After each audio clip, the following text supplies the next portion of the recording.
Where the hell were you? My family is starving, and the table isn't even set. Those words sliced through the air of my home like a knife. My son, my Adam, screaming at me like that in front of his wife's entire family. On New Year's Eve, I felt the floor shift beneath my feet. Not because of the shouting, but because in that moment, I understood that I had lost my son a long time ago, and I hadn't even realized it. My name is Alice Sawyer. I am 60 years old, and what I am about to tell you is not just the story of a humiliated mother. It is the story of a woman who learned late, but just in time, that silence has a price and that dignity has a voice. That night, while everyone laughed and toasted in my own house, I held a cup of coffee in my trembling hands, an old mug with a small hand-painted flower. It was my mother's, the only inheritance she left me before she died.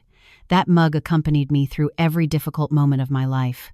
The day I became a widow, the days I raised Adam alone, the day I saw him graduate, and also that night when everything shattered. But let me start from the beginning, because to understand how I got to that point, you need to know who I was before I became the old woman. 35 years ago, when Adam was born, I was 25. I was young, full of dreams, and married to the love of my life. Robert was a carpenter. I was an elementary school teacher. We didn't have much money, but we had everything that mattered. Love, respect, and a son who lit up every corner of our small house. I remember the smell of fresh sawdust that Robert brought home on his clothes when he arrived from the shop. I remember how Adam would run toward him screaming, "Daddy!" with that high-pitched child's voice. I remember the Sunday mornings when the three of us ate breakfast together on the patio under the orange tree. Those were the happiest years of my life. But happiness, I have learned, is fragile as glass. Adam was barely 12 years old when Robert died. It was an accident at the shop. A beam wasn't secured properly. In a second, my world collapsed. I was left alone, with a son in the middle of adolescence, with no income other than my modest teacher's salary. But I didn't give up. I worked double shifts. I did private tutoring in the afternoons. I baked pies and catered on weekends. Every dollar I earned went straight to Adam's education.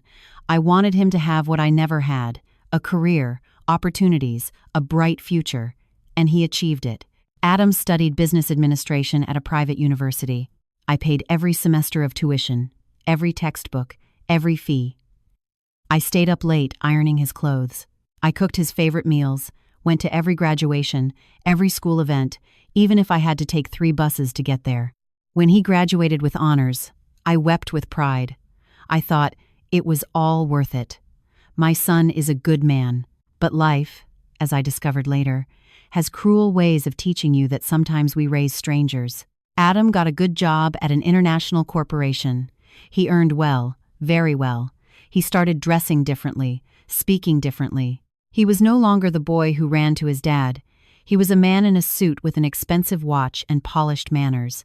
I felt proud, but I also felt something strange, something I couldn't name at the moment, a distance, as if an invisible wall had grown between us. He visited me less. He was always busy. "Mom, I have meetings. Mom, I have a commitment." I understood, or at least that's what I told myself. And then, 5 years ago, he met Kayla. The first time I saw her, something in my chest tightened. It wasn't her appearance. She was pretty, well-groomed, with that air of a self-assured woman. But there was something in her gaze, something calculating, as if she were appraising the value of everything around her. She greeted me coldly. "Nice to meet you, Mrs. Sawyer." Not even a hug, not even a genuine smile. Adam, on the other hand, looked at her as if she were a trophy. 6 months later, they announced their wedding. I didn't say anything. What could I say? It was his life, his decision. I was just his mother. So I smiled, nodded, and swallowed my doubts. The wedding was expensive, very expensive. Adam asked me for help. "Mom, just a loan. I'll pay you back soon." I sold some jewelry I had saved. It was my grandmother's, but it didn't matter. It was for my son's happiness. He never paid that money back. After the wedding, I decided to give them a gift. I had a condo that I had bought years ago with great effort, thinking of Adam's future. It was small, but it was in a good area. I gave it to them as a wedding present. "It's for you two, so you can start your life together." Adam hugged me. "Thanks, Mom. You're the best. but I never transferred the deed to his name. Something inside me, a voice I didn't listen to well enough, said, "Wait, just wait." I also lent him a car that was in my name, a new sedan I had bought with my savings. "Use it, son. I don't drive that much anymore." He took it as if it were his, as if I owed him these things. And little by little, without realizing it, I began to turn into something I never imagined, an uncomfortable guest in my own son's life. At first, the visits were cordial. I went to dinner with them every 2 weeks. I brought homemade food, desserts, gifts. Kayla received me with a forced smile. "Thanks, Alice, but you didn't have to bother." Asterisk. Bother. Asterisk. That word stuck with me as if my presence were a burden, as if my attention were a nuisance. But I kept smiling. I kept staying silent, because that's what mothers do, right? We swallow our pain so as not to inconvenience our children. One day I arrived without calling. I knocked on the condo door. Adam opened it with a furrowed brow. "Mom, what are you doing here? I came to bring you dinner. I made your favorite pot roast. You could have called first." Kayla appeared behind him. "Oh, Alice, what a shame. We were just about to head out. They weren't going anywhere." I knew it by the clothes they were wearing, loungewear, but I didn't say anything. I left the food at the door and left. On the bus back, with my empty coffee mug in my bag, I cried in silence. Things got worse after Kayla got pregnant. Adam called me, excited. "Mom, you're going to be a grandma!" I screamed with happiness. I ran to buy baby clothes. I started knitting a blanket. I imagined that little one in my arms, filling my life with purpose again. But Kayla had other plans. When I tried to help with the baby preparations, she cut me off sharply. "Thanks, Alice, but I already have everything under control. My mom is helping me. Her mom, not me." When the baby was born, a beautiful girl named Lily, I went to the hospital with flowers and a gift. Kayla looked at me with annoyance. "Alice, I'm still too tired for visitors." Asterisk. Visitors. Asterisk, I was a visitor. In my granddaughter's life. Adam said nothing, just looked down. And there, holding those wilting flowers in my hands, I began to feel something new, something I had never felt toward my son. Rage. But I still didn't understand everything. I still thought things could improve, that it was just a difficult phase, that a mother's love was enough to weather any storm. How naive I was. 2 years ago, I decided to do something to get closer to my son again. I bought a house, a large, beautiful house in a quiet suburban neighborhood. It cost $2.5 million. It was my entire net worth, my savings from 35 years of work, but it was worth it, Adam. I bought a house. It's for the family, so you can come whenever you want. So Lily has a yard to play in. He seemed excited. "That's incredible, Mom. Thanks." But Kayla only asked, "And whose name is it in?" "In my name," I replied. Her expression changed. It turned cold. "Ah, I understand." I didn't understand her tone until much later. I started inviting them to eat on Sundays. At first, they came. I cooked starting Saturday, preparing every dish with love. Roast beef, mashed potatoes, green beans, homemade rolls, iced tea, everything Adam had liked since he was a boy. But every visit felt more tense. Kayla checked her phone the whole time. Adam ate fast, without looking me in the eyes. And when I tried to play with Lily, Kayla pulled her away. "Careful, Alice. Don't hurt her." Asterisk. Hurt her. One Sunday, while I was washing the dishes, I heard Kayla whisper to Adam in the living room, "How much longer do we have to come? It's exhausting." My son didn't answer. He didn't defend me. That night, when they left, I sat on the patio with my coffee mug, my mother's mug. And for the first time in my life, I asked myself if everything I had sacrificed had been worth it. But the worst had not yet arrived. A year ago, in September, Adam called me, upset. "Mom, we need to talk." "Tell me, son." "Kayla is pregnant again. We need more space. We want you to sell us the condo." "Sell it to you?" "But son, that condo is yours. I gave it to you." "Yeah, but it's in your name. We need you to transfer it now or sell it to us cheap so we can sell it and buy something bigger." I felt a knot in my stomach. "Adam, I bought that condo thinking of you. It's your inheritance. Well, then give it to me now or sell it and give me the money. Either way, We need it." His tone was a demand, not a request. "Let me think about it, son." He hung up without saying goodbye. That night I couldn't sleep. Something inside me was starting to wake up, something that had been asleep for too long. And then came December, the month that would change everything. They invited themselves to spend New Year's Eve at my house. Yes, just like you hear it. Kayla called me. "Alice, we want to host a New Year's dinner at your house. We're inviting my family. You can cook, right?" It wasn't a question, it was an order. Something in me wanted to scream no, that this was my house, that I wasn't her servant, but the habit of staying silent, of pleasing, of not causing problems, weighed more. "Sure, Kayla, it will be a pleasure." I started preparations days before. I cleaned every corner of the house, bought the freshest ingredients. I cooked turkey, stuffing, mashed potatoes, cranberry sauce, apple pie. I set the table with my best china, decorated with fresh flowers. Everything had to be perfect. On the night of the 31st, Kayla arrived with her family, her parents, her brothers, her aunts, all elegant, loud, filling my house with their presence. Adam arrived later with Lily in his arms.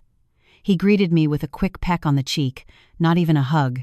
I was in the kitchen, finishing warming the rolls when I heard Kayla's voice from the dining room. "And the mother-in-law? Where is she?" "In the kitchen," Adam replied. "Of course, where she belongs." Laughter. Everyone laughed.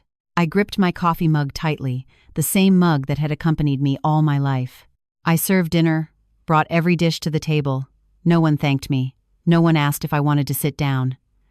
I was invisible, a shadow in my own home. I retreated to the kitchen to wash the dishes. My hands were trembling with fatigue, with frustration, with something deeper that didn't have a name yet, and then I heard his footsteps. Adam entered the kitchen. His face was red with anger. "Where the hell were you? My family is starving, and the table isn't even set." Time stopped. Kayla appeared behind him with a mocking smile. What an incompetent mother-in-law. Her entire family from the dining room erupted in laughter. I just held my coffee mug. I took a deep breath, and in that moment, something inside me broke. But not from pain, from clarity. Sometimes we trust too much in those we shouldn't.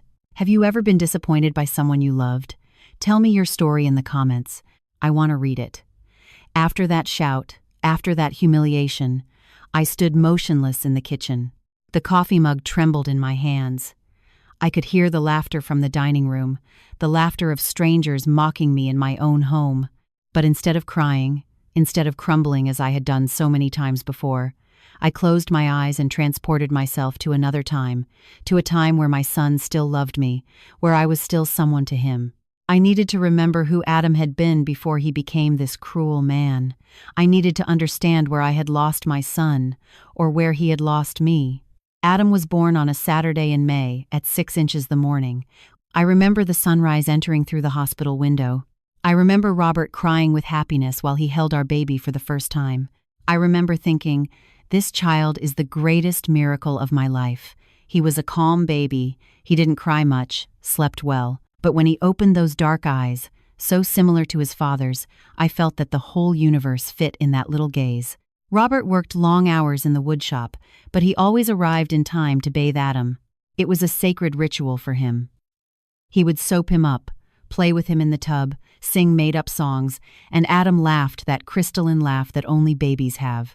I watched them from the doorway with my apron still on after cooking and thought, we are a happy family, we are fortunate. We didn't have much money. Our house was small, 2 bedrooms, with a yard where Robert grew tomatoes and herbs.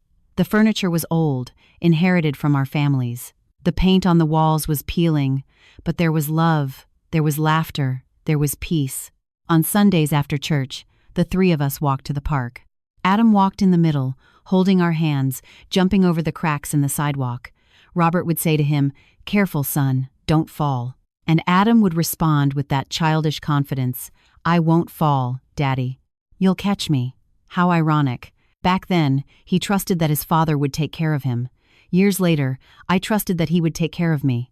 When Adam turned 5, he started kindergarten. I remember his first day of school. I had sewn his clothes by hand, gray pants, a white shirt. Robert bought him a new backpack with a dinosaur drawing. Adam was excited, but when we got to the school, he clung to my leg. "I don't want to go, Mom. I want to stay with you." I knelt in front of him. I wiped his tears. "My love, you're going to learn so many things. You're going to make friends, and I'm going to be here when you come out. I will always be here." He hugged me tight. "You promise?" "I promise." I kept that promise for many years. I was at every school festival, every parent-teacher conference, every event. Even if I had to ask for time off work, even if I had to run from one place to another, I was always there. Adam was a brilliant boy. He learned fast, got good grades. The teachers always told me, "Mrs. Sawyer, your son is very intelligent. He has a promising future." I felt proud. Robert did too. At night, when Adam was already asleep, we sat on the patio under the stars and talked about his future. "He's going to be someone important," Robert would say. "He's going to have what we didn't have." "But let him never forget where he comes from," I responded. "Let him never lose humility." Robert took my hand. "You're going to raise him right. You're the best mother in the world." If only he had known that one day that boy would scream at me, call me an old hag. Would I have done something different? The weekends were sacred for our family. Robert didn't work on Sundays. It was our day. We ate breakfast together on the patio. Eggs, hash browns, toast, coffee. Adam drank hot chocolate in his favorite mug, a blue one with drawings of horses. After breakfast, Robert taught Adam little carpentry things: how to sand wood, how to hammer a nail without hurting himself, how to measure with precision. Adam looked at him with absolute admiration. "When I grow up, I'm going to be like you, Dad." Robert smiled. "No, son, you're going to be better than me. You're going to study. You're going to have a career. You're going to use your head, not just your hands." I washed the dishes while listening to them. My heart filled with gratitude. How many women can say they had a husband like that, a hard-working, loving, present man? In the afternoons, we played board games. Adam got excited every time he won. "I won. Mom, Dad, I won." And we applauded as if he had won a world prize. Those were simple days, days without luxuries, but full of something money can never buy. True love. Adam turned 9. That year, Robert gave him a used bicycle that he had repaired and painted in the shop. It was red, with a new seat and a bell that rang loud. Adam screamed with happiness. "It's the best bike in the world!" Robert taught him to ride it. He held him from the back, running alongside him, until one day he let go without Adam realizing. And when my son turned and saw he was pedaling alone, his face lit up.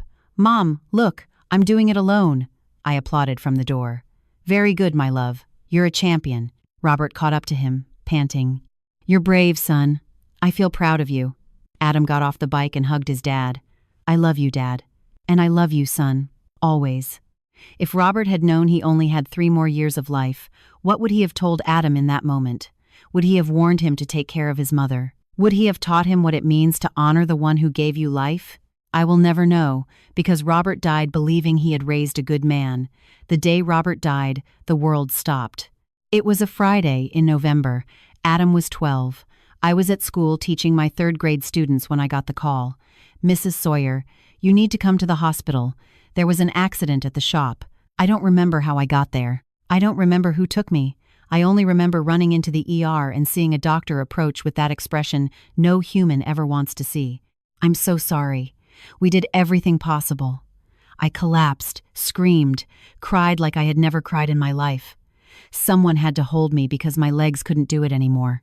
Robert, my Robert, the love of my life, the father of my son, the man who had promised to grow old by my side, was gone.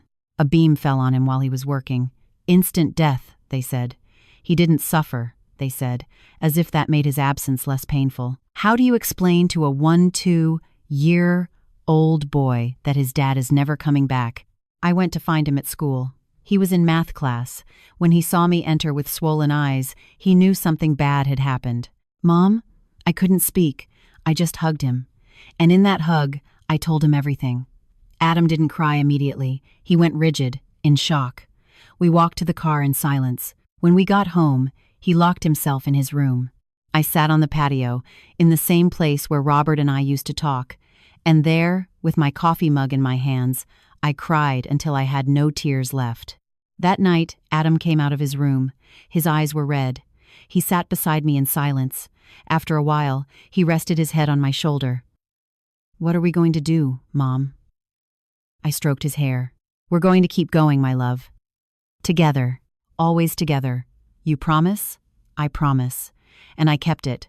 For years I kept it, until he decided he didn't need that promise anymore. The funeral was simple. We didn't have money for something elaborate, but many people came.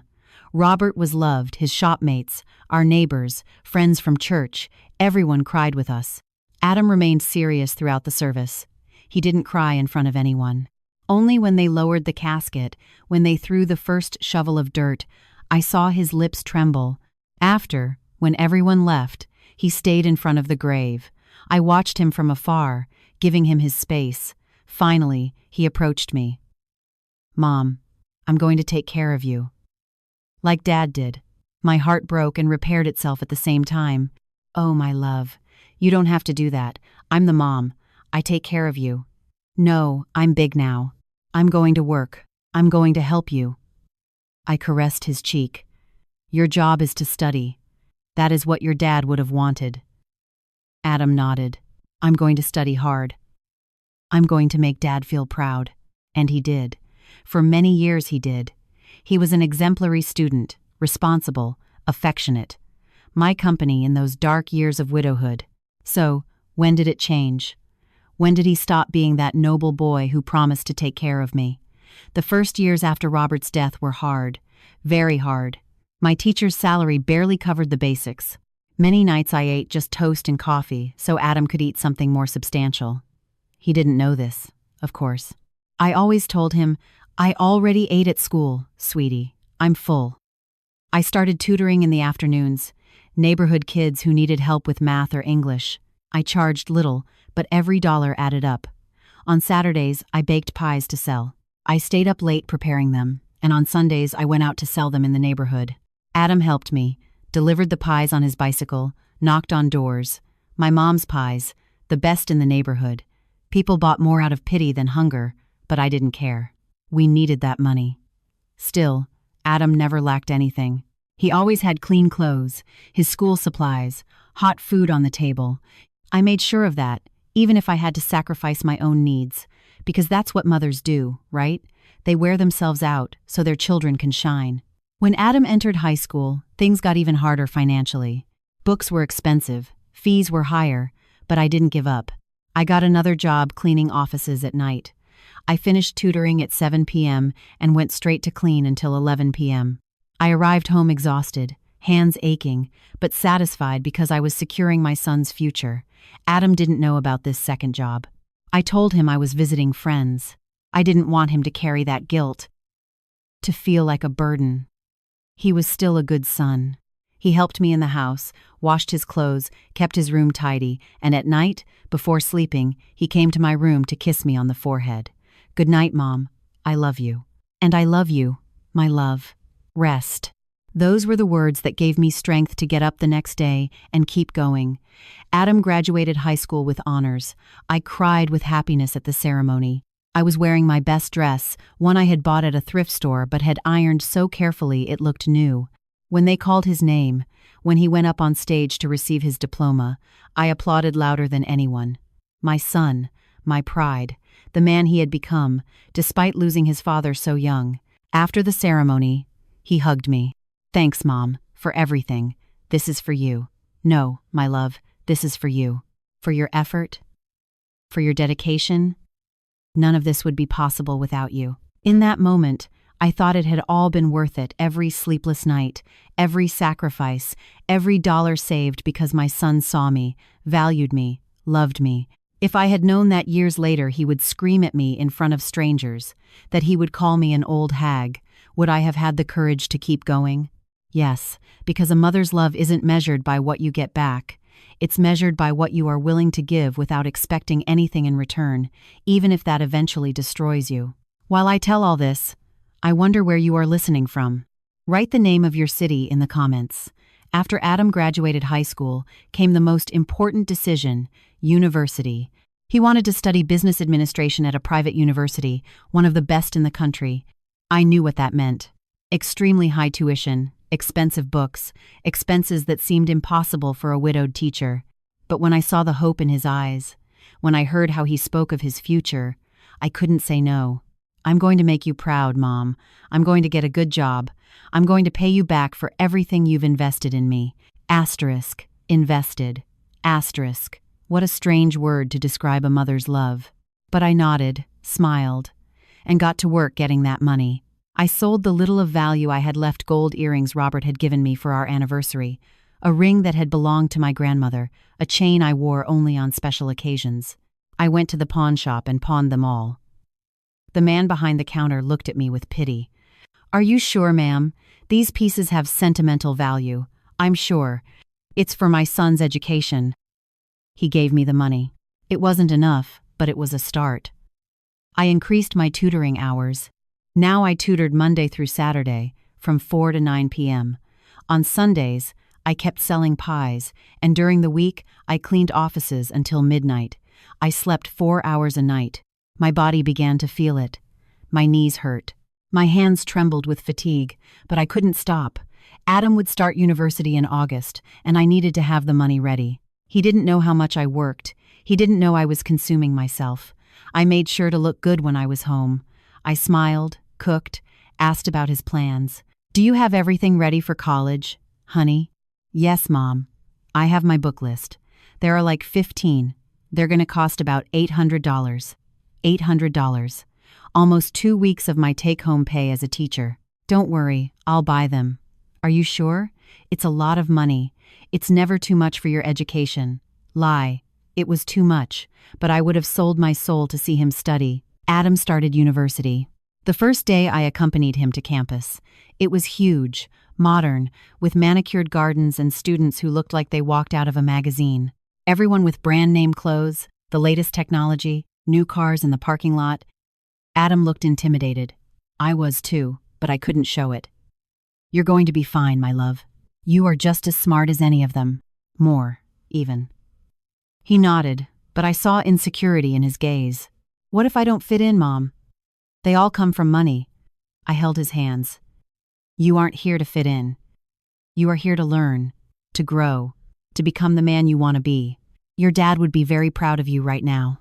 That seemed to give him courage. He hugged me tight. "Thanks, Mom. I love you. And I love you, son. Always." I watched him enter the building. My boy, now a university student. Pride filled my chest, but also something else.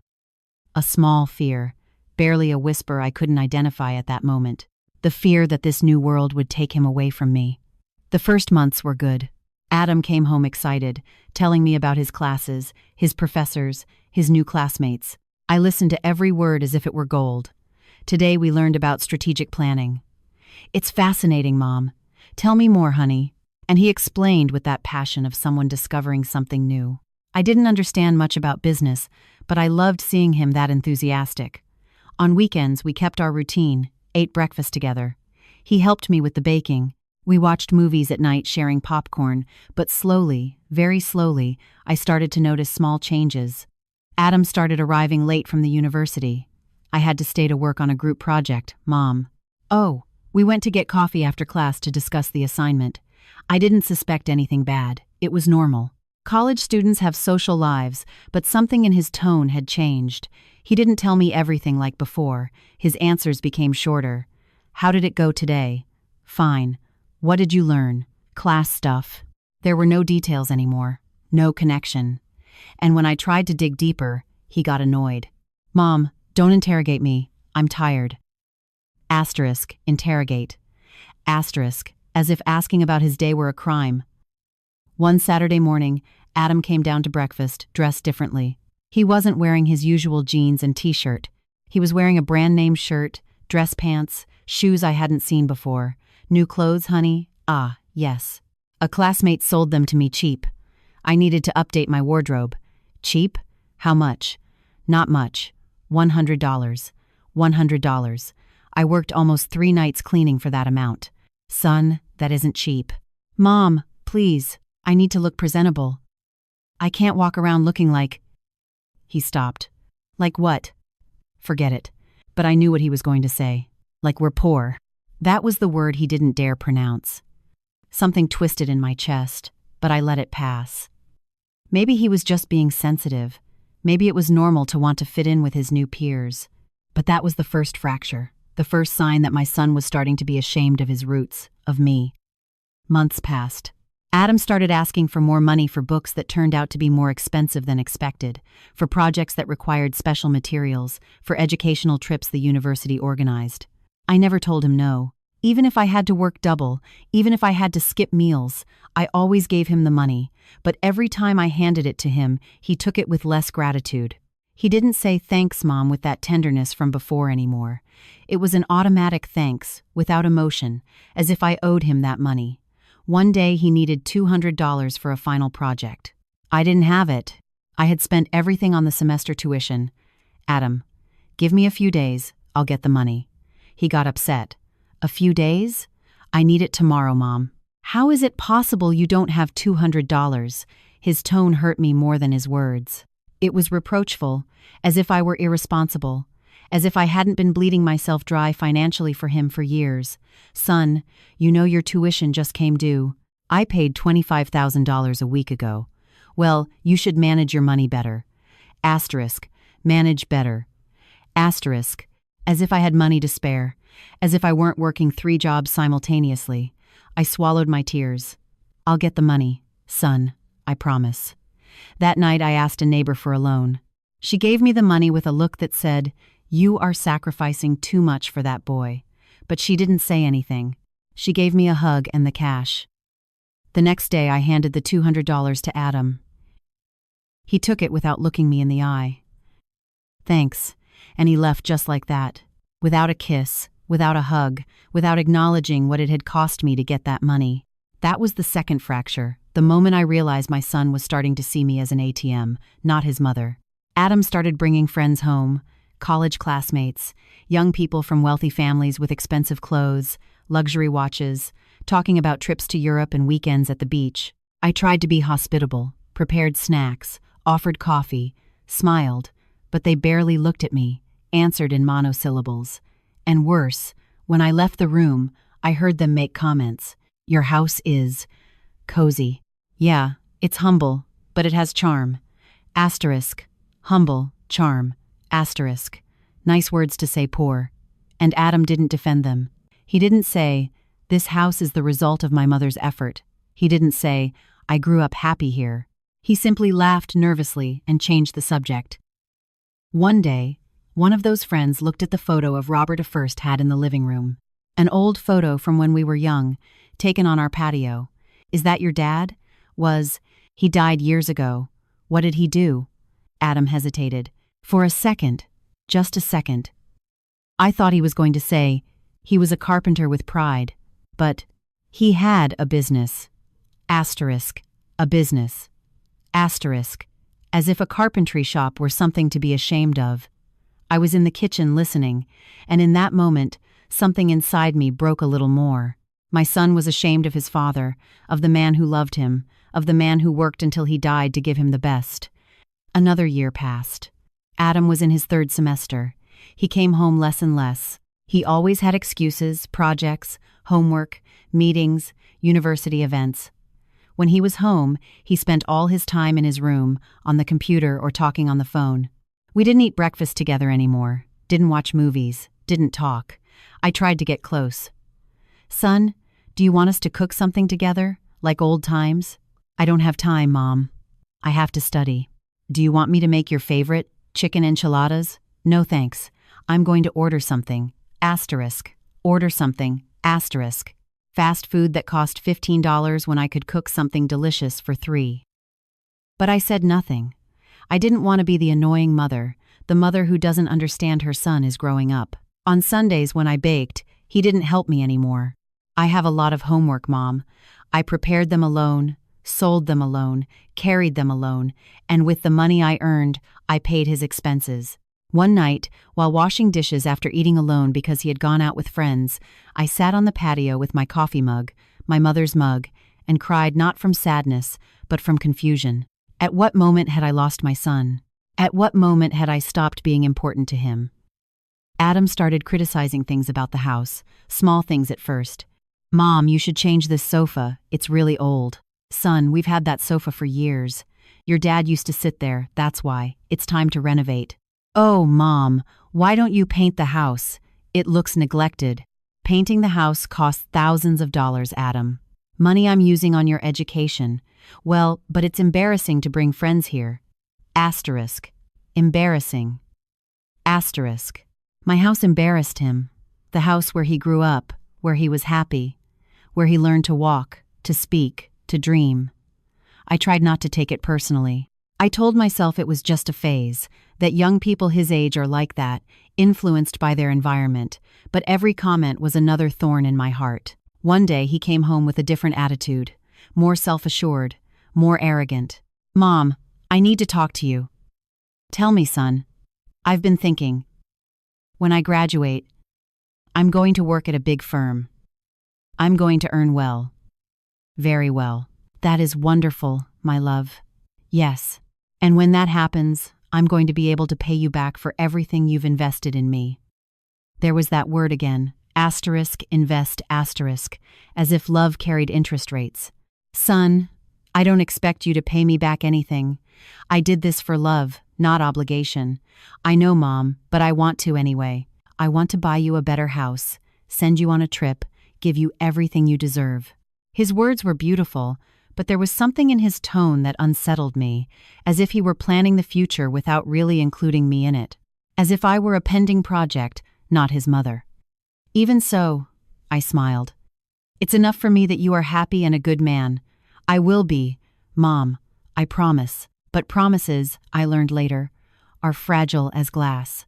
At the end of that university year, Adam got a professional internship at a major company. He was excited. I was too. "It's a huge opportunity, Mom. If I do well, they could hire me when I graduate." "I am so proud of you, son." The internship was full-time during the summer. That meant Adam would be out all day. I would barely see him. The first days he arrived tired but happy. He told me about his tasks, about what he was learning, but after 2 weeks, he changed again. He started arriving late. We stayed talking after work, Mom. He started dressing differently, more elegant, more refined, and he started speaking differently. He used corporate buzzwords, talked about strategy, networking, growth opportunities. He was no longer my Adam. He was someone I didn't recognize. One Sunday, I asked him to accompany me to church. It was something we used to do together when he was younger. "I can't, Mom. I have plans."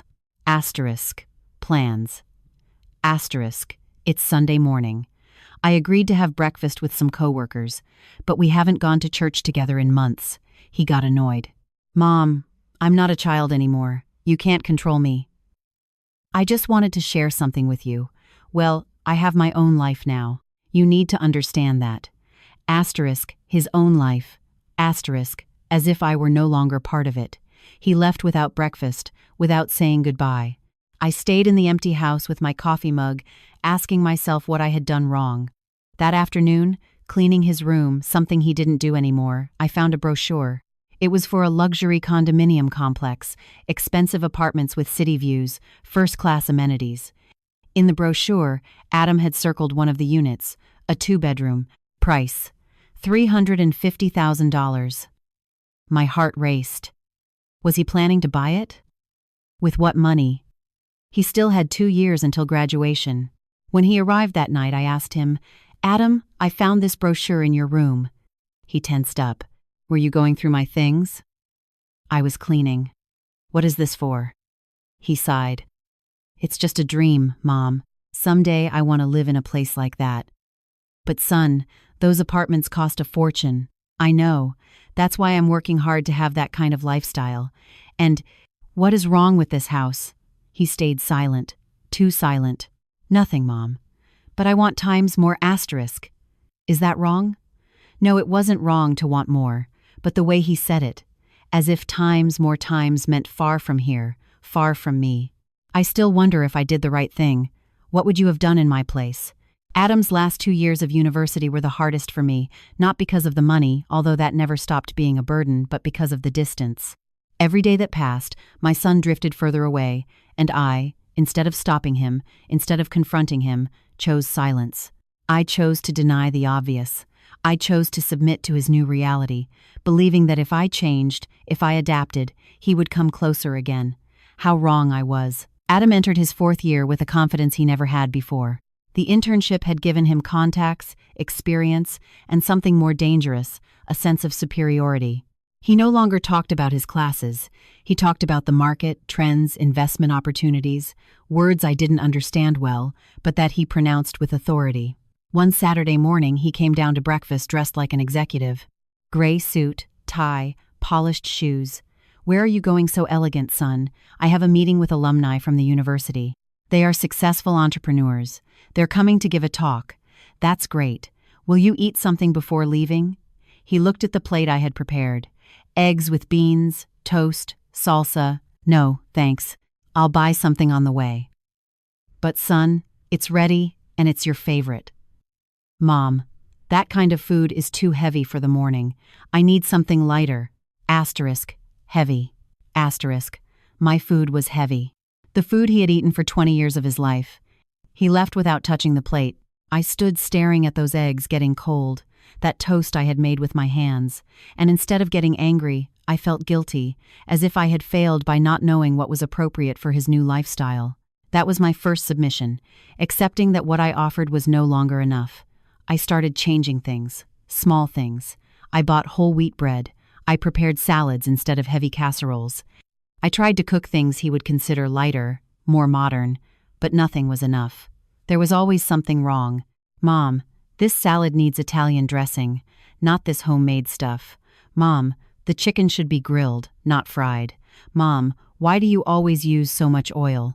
Every criticism was a wound, but I received them with a smile. "You're right, son. Next time I'll do it differently." Why did I tolerate it? Why didn't I tell him, "If you don't like it, cook it yourself"? Because I was afraid. Afraid that if I confronted him, he would drift further away. Afraid of losing him completely, so I denied my annoyance, denied my pain, and submitted to his expectations. Adam started bringing more friends home, but he didn't tell me in advance anymore. He just arrived with them. "Mom, this is Charlie and Santiago. We're going to work on a project." I was in my pajamas, no makeup, hair up. I felt embarrassed. "Oh, son, you should have told me. I would have received them better. It's no big deal, Mom. Just be chill." Asterisk, chill. Asterisk, as if my presence were the problem. They went up to his room. I tried to be hospitable and brought them coffee and cookies. I knocked on the door. "Come in." I entered with a smile, brought them coffee and cookies. Charlie and Santiago thanked me politely, but Adam looked tense. "Thanks, Mom. You can go now." Asterisk. "You can go now." Asterisk, as if I were the domestic help. I went down the stairs with my cheeks burning with shame, with humiliation, but above all, with denial. I convinced myself it was normal, that young men need their space, that I was being overprotective, lies I told myself to avoid facing the truth. My son was ashamed of me. One day, while cleaning the living room, I heard voices from Adam's room. He was talking on the phone. Normally I don't listen to private conversations, but something in his tone stopped me. "No, seriously, my mom is complicated. She's very traditional, very small town." Asterisk, small town asterisk, as an insult. "Yeah, I know I should be more independent, but it's hard. She's very clingy."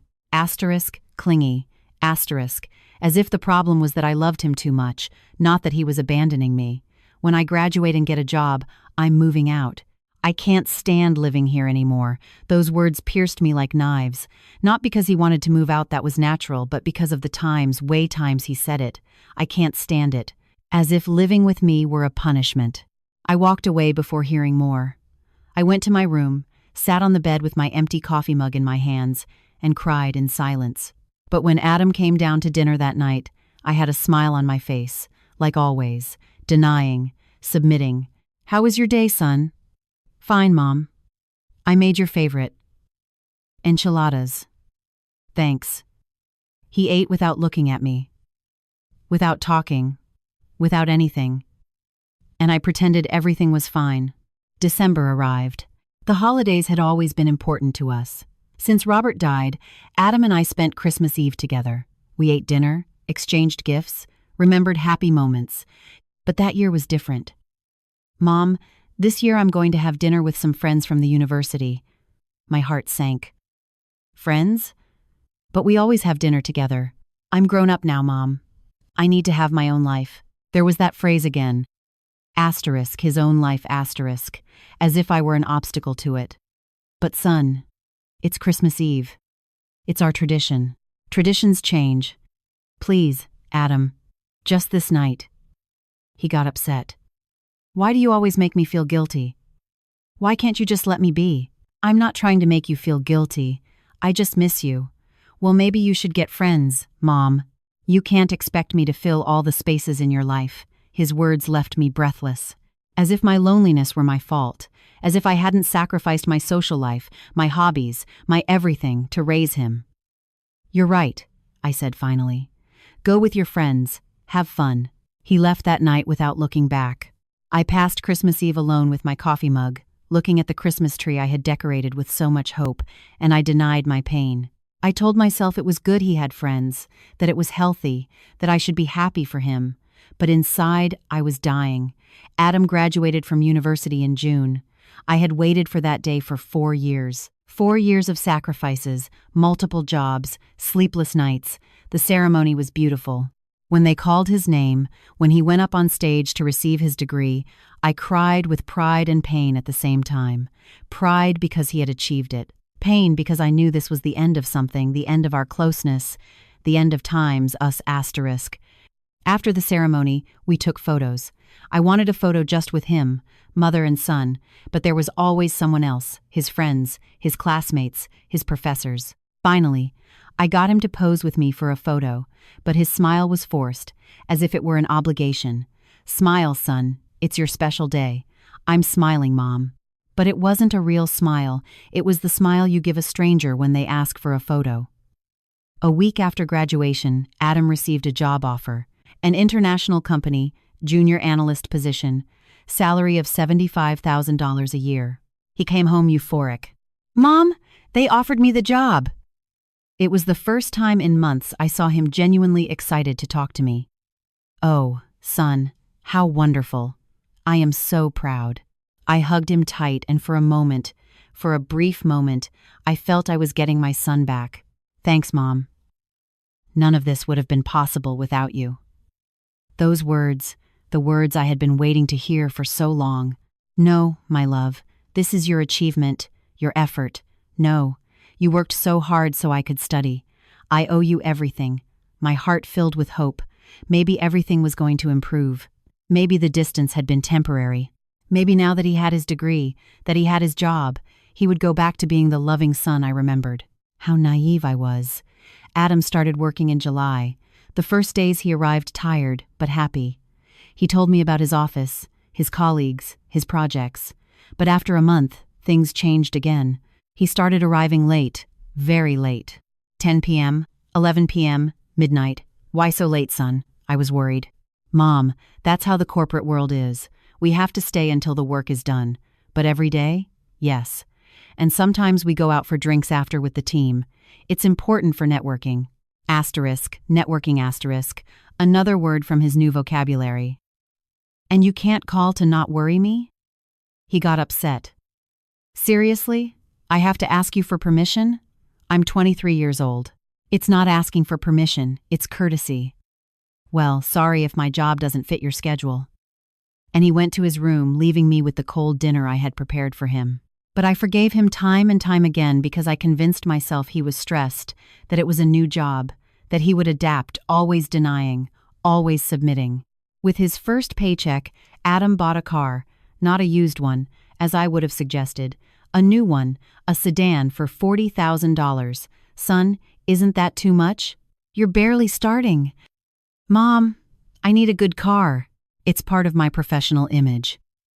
But $40,000, I financed it. I'm going to pay it little by little. And the apartment you wanted? That was your dream. That will come. First, I need to establish my lifestyle. Asterisk, lifestyle asterisk, as if life were a performance. I said nothing more. I didn't want to argue, didn't want to be the controlling mother who doesn't understand the modern world. So I nodded, smiled, and denied my worries. 6 months passed. Adam still lived with me, but it was like having a ghost in the house. He arrived late, left early, was gone on weekends. I tried to maintain some connection, prepared his lunch to take to work, washed his clothes, cleaned his room, but he never asked. I did it of my own free will, because I thought if I remained useful, if I kept showing my love, he would value me. One Saturday morning, I decided to be brave. I knocked on his door. "Son, can we talk?" "I'm busy, Mom. It will only be a few minutes." He sighed. "Okay, come in." I entered. He was on his laptop looking at something. He didn't look up. "What's up?" "I feel like we don't spend time together anymore. Could we maybe have dinner together tonight? Like old times?" Finally, he looked at me, but not with affection, with annoyance. "Mom, I have plans." "Oh, and tomorrow?" "Tomorrow too, and next weekend." "I don't know. I'm very busy." I felt a knot in my throat. Okay, I understand. But I didn't understand, or didn't want to understand, that for my son I was no longer a priority. I was a convenience, a place to live for free while he saved to move out. I left his room with the dignity I had left, but as soon as I closed the door, the tears ran. 2 months later, Adam gave me news. He was sitting in the living room. I was washing dishes in the kitchen. He didn't even have the courtesy to come tell me face to face. "Mom, I met someone." I stopped washing. My heart raced, not from happiness, from fear. "You met someone?" "Yeah, a girl. Her name is Kayla. She works at my company. Kayla. The name that would change my life forever. That's great, son. What is she like?" "She's incredible. Smart, ambitious, beautiful. I think she's the one." Something in my chest tightened, not because I didn't want him to have a partner, but because of the way he said it. The one asterisk, as if he had found the piece he was missing. And that piece wasn't me. "I'd like to meet her." "Yeah, we'll see. As if introducing me to his girlfriend was something that required a lot of thought. 3 weeks passed before he brought her home.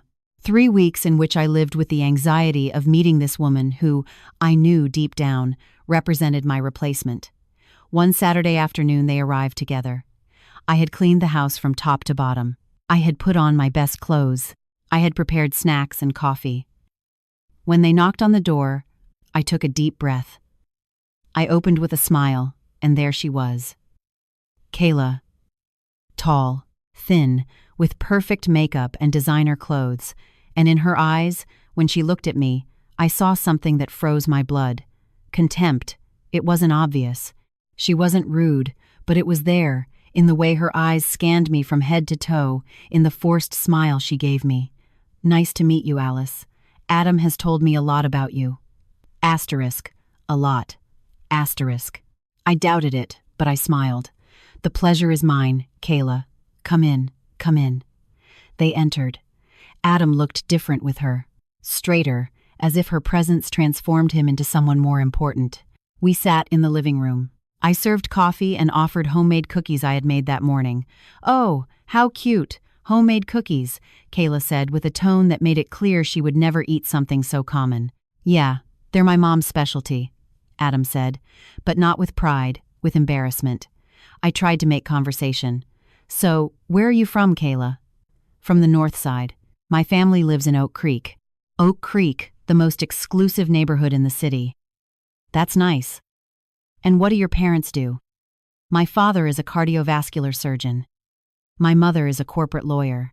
Of course, a family of money, of pedigree, everything we weren't. Kayla looked around the living room. Her eyes stopped on the old sofa, on the photos in simple frames, on the worn paint. "You have a cozy house." Cozy. The same euphemism Adam's friends had used. Code word for times. Poor asterisk. "Thank you. We've lived here many years." "It shows," she said with a smile. Adam changed the subject quickly, as if he were embarrassed that she made those comments, or worse, as if he were embarrassed that she was right. The visit lasted only an hour. Kayla had a commitment. She said goodbye politely, too politely, with that cold courtesy rich people use with those they consider inferior. When they left, I sat on my sofa, that old sofa that seemed so deplorable to her, with my coffee mug, and I knew, with a certainty that terrified me, that Kayla would be my undoing. That woman would not only take my son from me, she would erase me from his life. And the worst of all, that I was going to let it happen, because I was so accustomed to denying, submitting, staying silent, that I no longer knew how to defend myself. The months following Adam starting his relationship with Kayla were a slow but steady descent into invisibility. I, who had always been the center of my son's life, became an uncomfortable presence, an old piece of furniture that gets in the way but can't be thrown out for sentimental reasons. Kayla came to the house more and more frequently, and every visit was a new lesson in forced humility. At first, I tried to make her like me. I cooked her favorite dishes. Adam told me she liked Italian food. I bought expensive ingredients to make lasagna from scratch. I spent hours in the kitchen. When they arrived that night, I had set the table with my best plates. I had lit candles, prepared everything with love. Surprise! I made lasagna for you guys. Kayla looked at the table with a smile that didn't reach her eyes. Oh, that's sweet, Alice, but we just grabbed something on the way. You ate? But Adam told me you were coming for dinner. Adam avoided my gaze. We just craved something quick, Mom. We didn't know you were going to cook. Lie. I had sent him a text that morning telling him I would prepare something special. Well, can you take some for later? I said, trying to hide my disappointment. Don't worry, Alice. We're on a diet, Kayla replied, patting her flat stomach. They stayed only 20 minutes, and I was left with a table full of food nobody ate. With my effort wasted, with my love rejected, I put the lasagna in the fridge. I ate it alone for 3 days. Every bite tasted like humiliation. Kayla started making comments about the house, subtle at first, then increasingly direct. Alice, have you thought about remodeling? There are some excellent designers who could do wonders with this space. Remodeling costs a lot of money, Kayla. Well, but sometimes it's necessary to invest to improve the property value. As if I were going to sell my house, the house where I raised my son, the house full of memories of Robert. Thanks for the suggestion, but I'm fine like this. She looked at Adam with an expression that clearly said, Your mother is impossible. And Adam said nothing. Didn't defend me. He didn't tell Kayla this house was fine just the way it was. He simply shrugged. One day I arrived home after tutoring and found Kayla in my kitchen, alone, opening my cupboards, checking my refrigerator. Kayla, what are you doing here? She jumped. Oh, Alice, you scared me. Adam gave me the key. I agreed to wait for him here. He gave you the key? Yes. Is that not okay? No, it wasn't okay. This was my house. But how could I say it without seeming like the controlling and possessive mother-in-law? No, it's fine. It just surprised me. Kayla closed the cupboard she had been inspecting. I was seeing what there was to make something, but I see you don't have many fresh ingredients. Alice, it's because I haven't gone to the supermarket this week. You should. It's important to have a well-stocked kitchen. She was telling me how to manage my own kitchen. Adam arrived half an hour later. Kayla ran to kiss him. My love, you're here.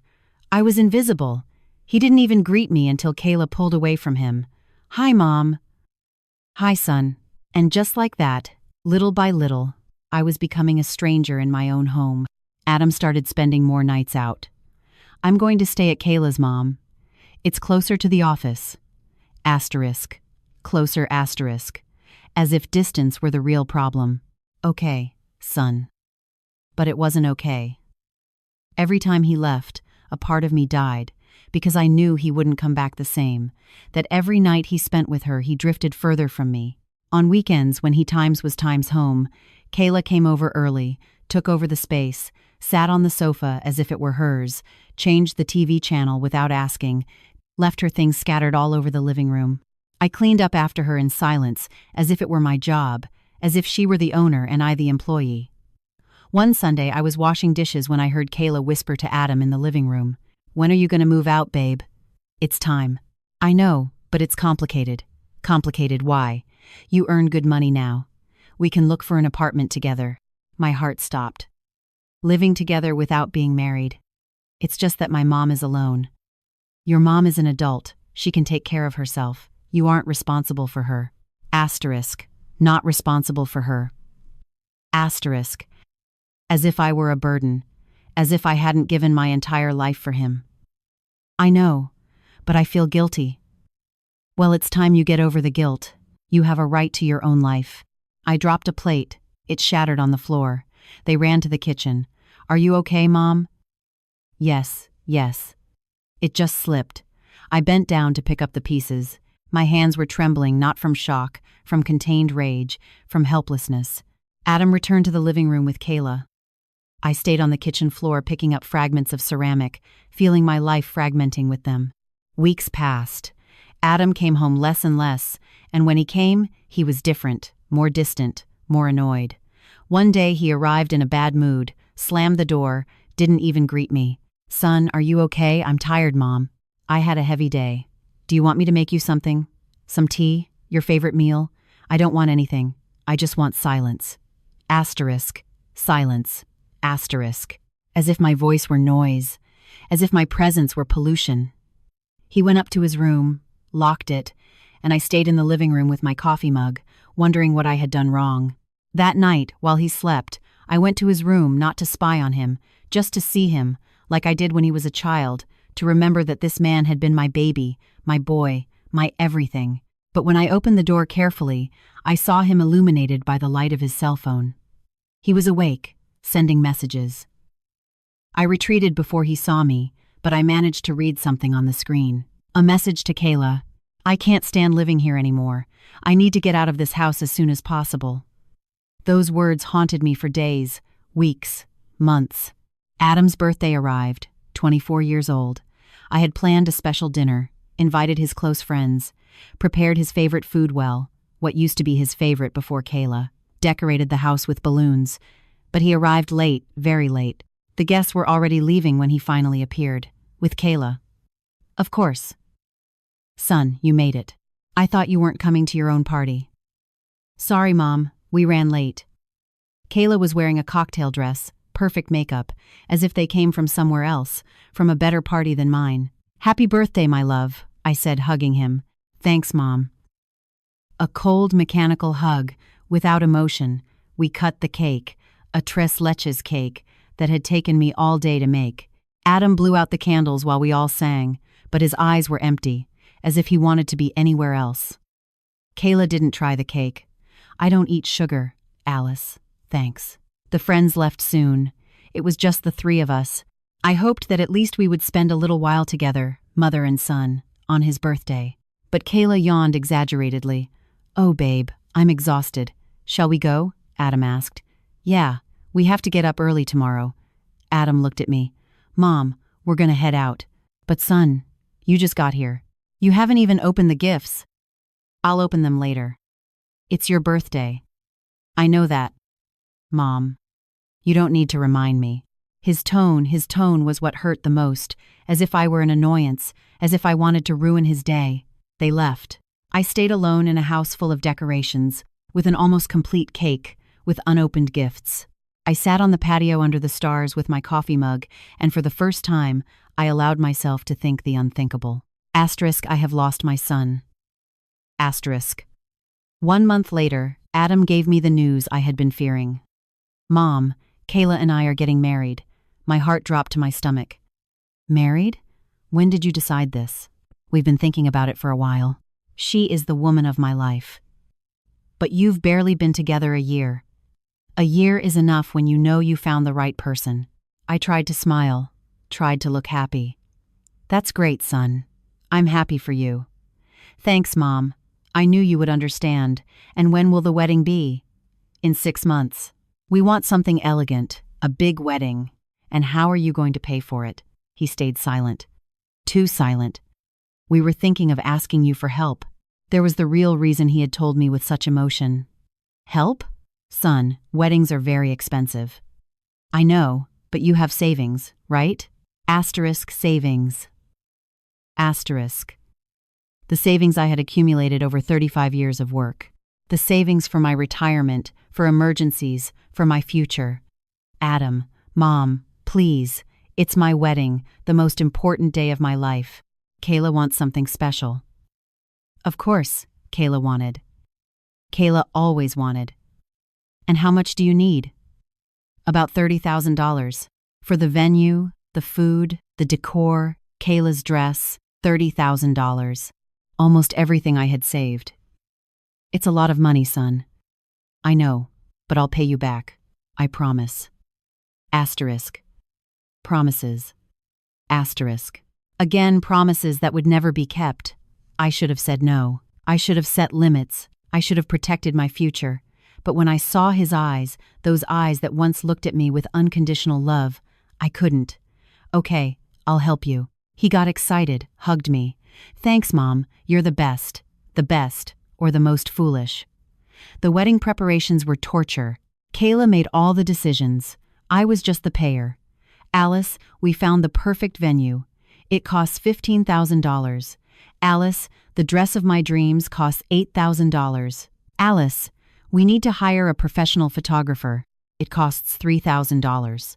The numbers kept going up, and I kept saying yes because I thought if I did this, if I gave them the wedding of their dreams, Adam would love me again, value me again. How delusional I was. During the preparations, I started noticing things, small things, comments, looks. One day I went with Kayla and Adam to see the wedding venue. It was a beautiful garden, elegant, incredibly expensive. While the manager showed us the space, I heard Kayla whisper to Adam, "See? I told you your mom could pay for something like this. You just had to press her a little." Asterisk. Press her. Asterisk. As if I were an ATM that only needed the correct code. Adam didn't answer. Didn't correct her. Just nodded. I walked away before they saw the tears in my eyes. Another time, we were tasting the wedding menu. The chef prepared various dishes. Kayla tasted them with a critical expression. This is okay. This, no. This, maybe. I was sitting in silence, watching my money evaporate with every decision. At one moment, Kayla asked me, "What do you think, Alice?" I was surprised, she asked. "I think they are all delicious." "Well, you aren't accustomed to fine dining. No offense." Asterisk. No offense. "Kayla," Adam said quietly. "What? It's the truth. Your mom cooks good, but it's home cooking. This is different." And there, in that elegant restaurant, with chef and waiters watching, I felt like what Kayla saw me as. A simple, poor, inferior woman. The wedding was approaching. I had spent almost all my savings, $32,000 in total, everything I had for my old age, for emergencies, for my future. But Kayla and Adam would have their perfect wedding. That was what mattered, or that's what I told myself. A week before the wedding, Adam came home alone without Kayla. It was strange. I hadn't seen him without her in months. "Mom, I need to talk to you." "Tell me, son, it's about the wedding gift." "Gift?" "But I already paid for the wedding." "I know and I appreciate it. But Kayla and I were thinking, that condo you have? The one you gave me when we were looking?"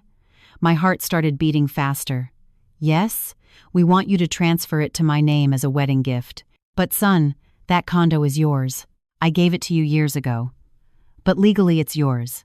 And Kayla feels insecure about that. Asterisk, insecure. Asterisk, she says if something happens to you, there could be legal problems.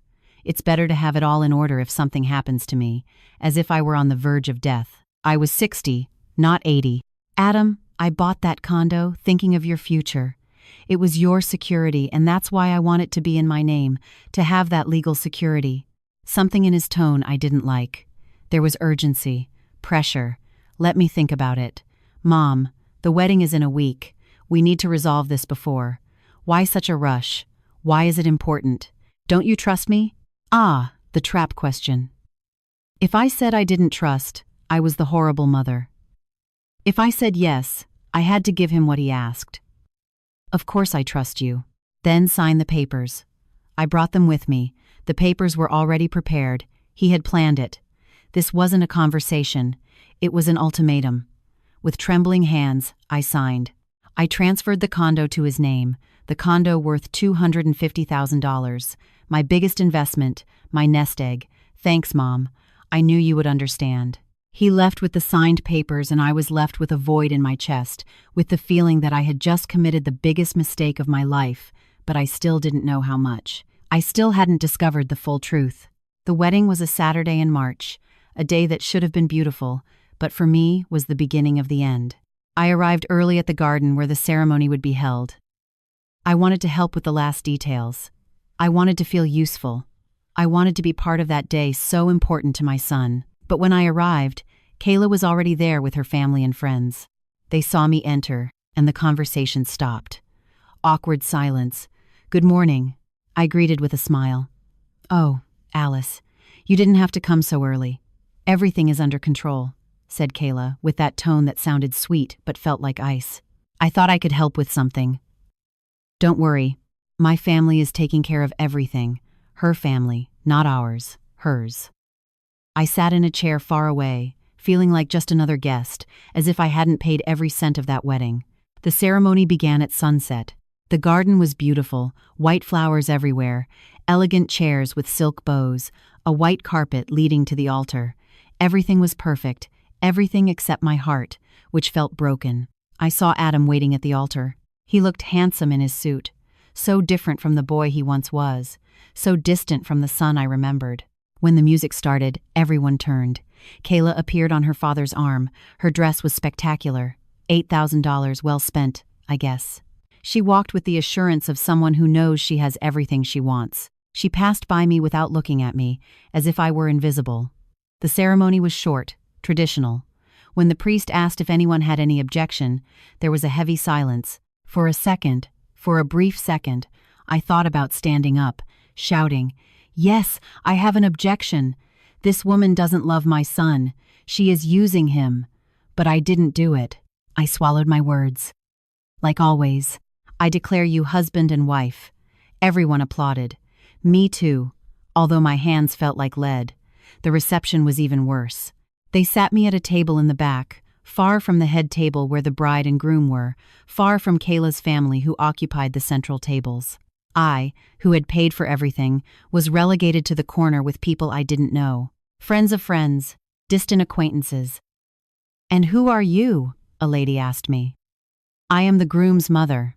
"Oh, well, you are very far from the main table." Yes, there was a mistake with the seating chart, I suppose. But it hadn't been a mistake. It had been intentional. Kayla had put me there on purpose to make clear what my place was in her new life. None. During dinner, I watched Adam and Kayla at the head table. They laughed, toasted, received congratulations. Adam looked happy, happier than I had seen him in years, and I was happy for him. Truly, I was happy. But it also hurt because that happiness no longer included me. At some point, Adam stood up to give a speech. He took the microphone. The room went silent.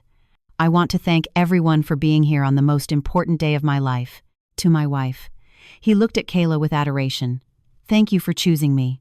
You are everything I always dreamed of." Applause. "I want to thank Kayla's parents for welcoming me into their family." "Richard and Patty, you are an example of success and family unity." More applause. I waited. I waited for him to mention my name, to say something like, "And to my mother who gave me everything." But he kept talking about other things, his friends, his co-workers, his university professors, and he never said my name. He ended his speech with a toast. Everyone raised their glasses. I raised mine too, although it felt like lifting a stone. After the toast, people went back to talking, and I stayed at my corner table, invisible. Later, during the dancing, Adam danced with Kayla, then with her mother, then with her aunts, with her friends. I waited my turn, the traditional mother-son dance, but my turn never came. When the music started to slow down, when people were starting to say goodbye, I approached him. "Son, shall we dance?" He looked at me as if he didn't understand. "Dance?" "Yes, it's tradition, mother and son." "Oh, Mom, I'm already tired. Besides, the party is almost over. Just one song, please." I saw something in his eyes. Shame? Annoyance? I'm not sure. But what I do know is that it wasn't love. Okay, a quick one. He asked the DJ to put on a song. A generic song without meaning, nothing special. We danced. Well, we moved to the rhythm. He looked everywhere except at me, as if he were fulfilling an uncomfortable obligation. I am so proud of you, son. Thanks, Mom. I love you. I will always love you. Me too, Mom. Hey, the song is almost over. As if he couldn't wait to get away from me. When the music ended, he gave me a quick hug, almost mechanical, and went back to Kayla, back to his new life. I stayed in the middle of the dance floor, alone, feeling that I had just said goodbye to my son forever. I left the reception early. No one noticed my absence. No one stopped me at the door to say goodbye. I simply vanished like the ghost I had become. I arrived at my empty house, took off the shoes that had hurt my feet for hours. I sat on the patio with my coffee mug and cried.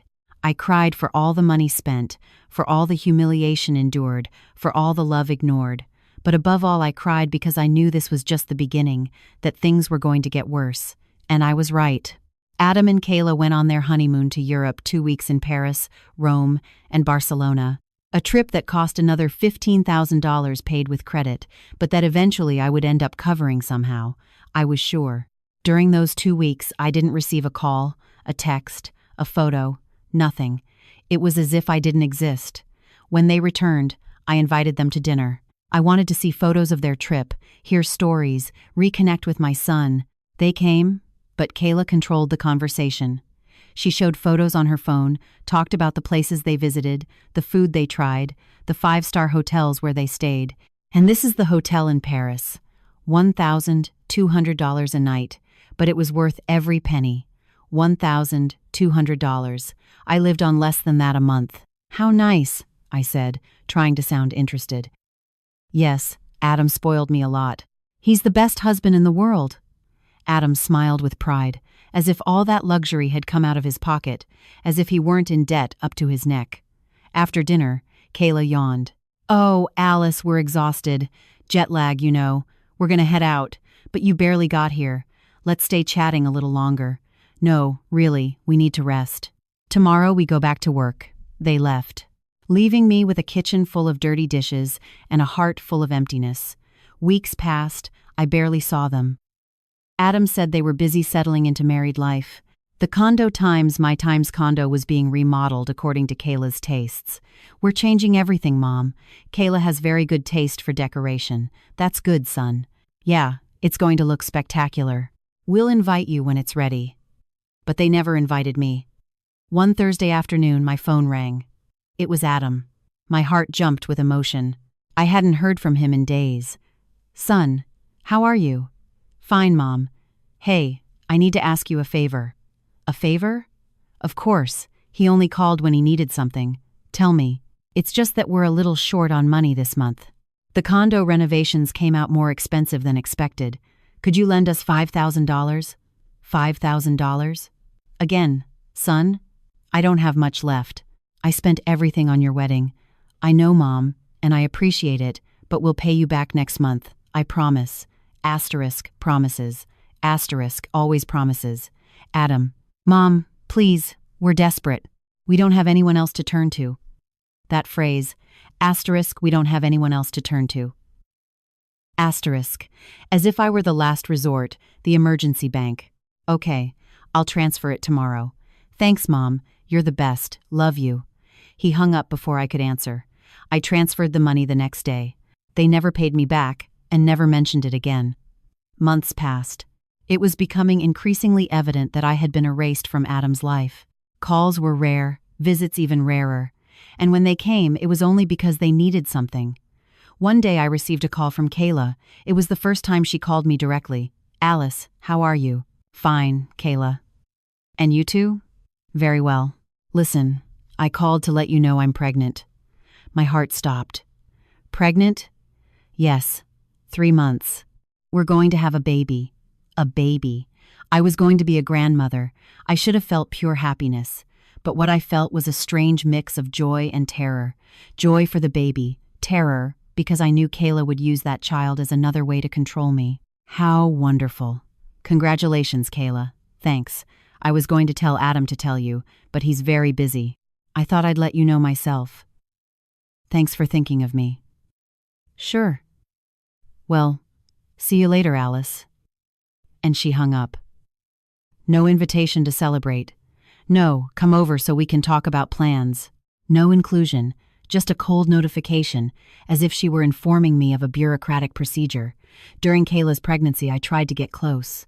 I called to ask how she felt, offered help, asked if they needed anything, but there was always a barrier.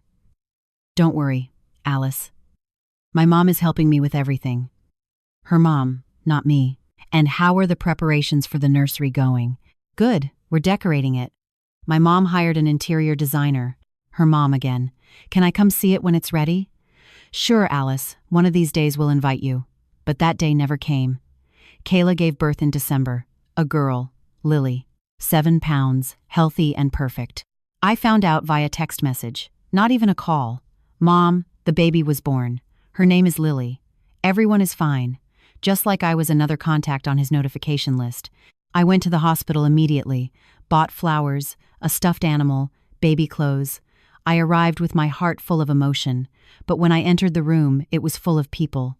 Kayla's family, her friends, everyone surrounding the bed, holding the baby, taking photos. I stayed at the door, not knowing what to do. Adam saw me. Mom, you made it? Yes, son. I came as soon as you told me. That's good. Come in. I approached the bed. Kayla was lying down with that exhausted expression of someone who just gave birth, but also with a triumphant smile. Hi, Alice. Congratulations, Kayla. How do you feel? Tired, but happy. Can I see the baby?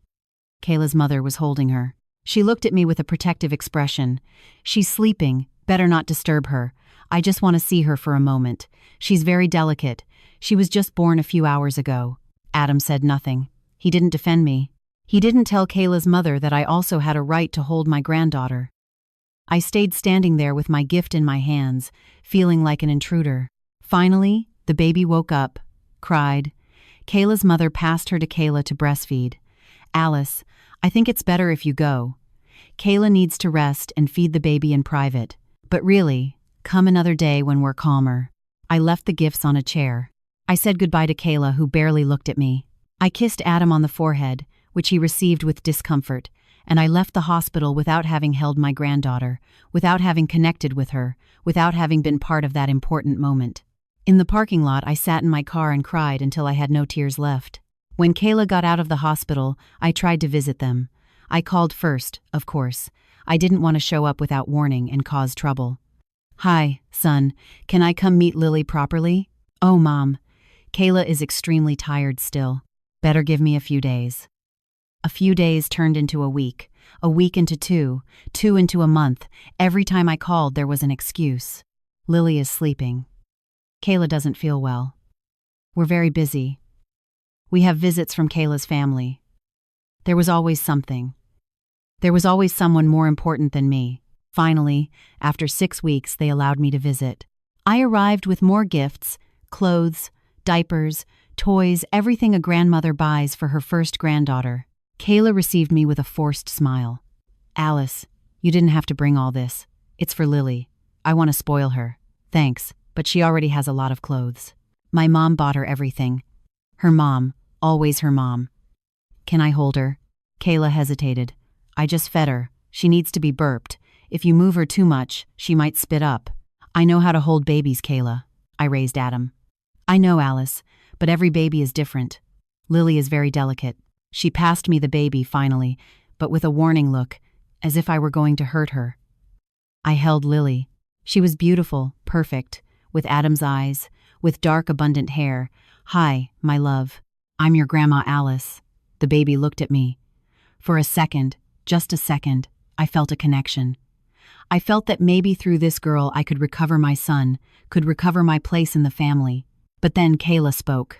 Alice, careful, you're holding her too tight. I'm not squeezing her. Yes, she looks uncomfortable.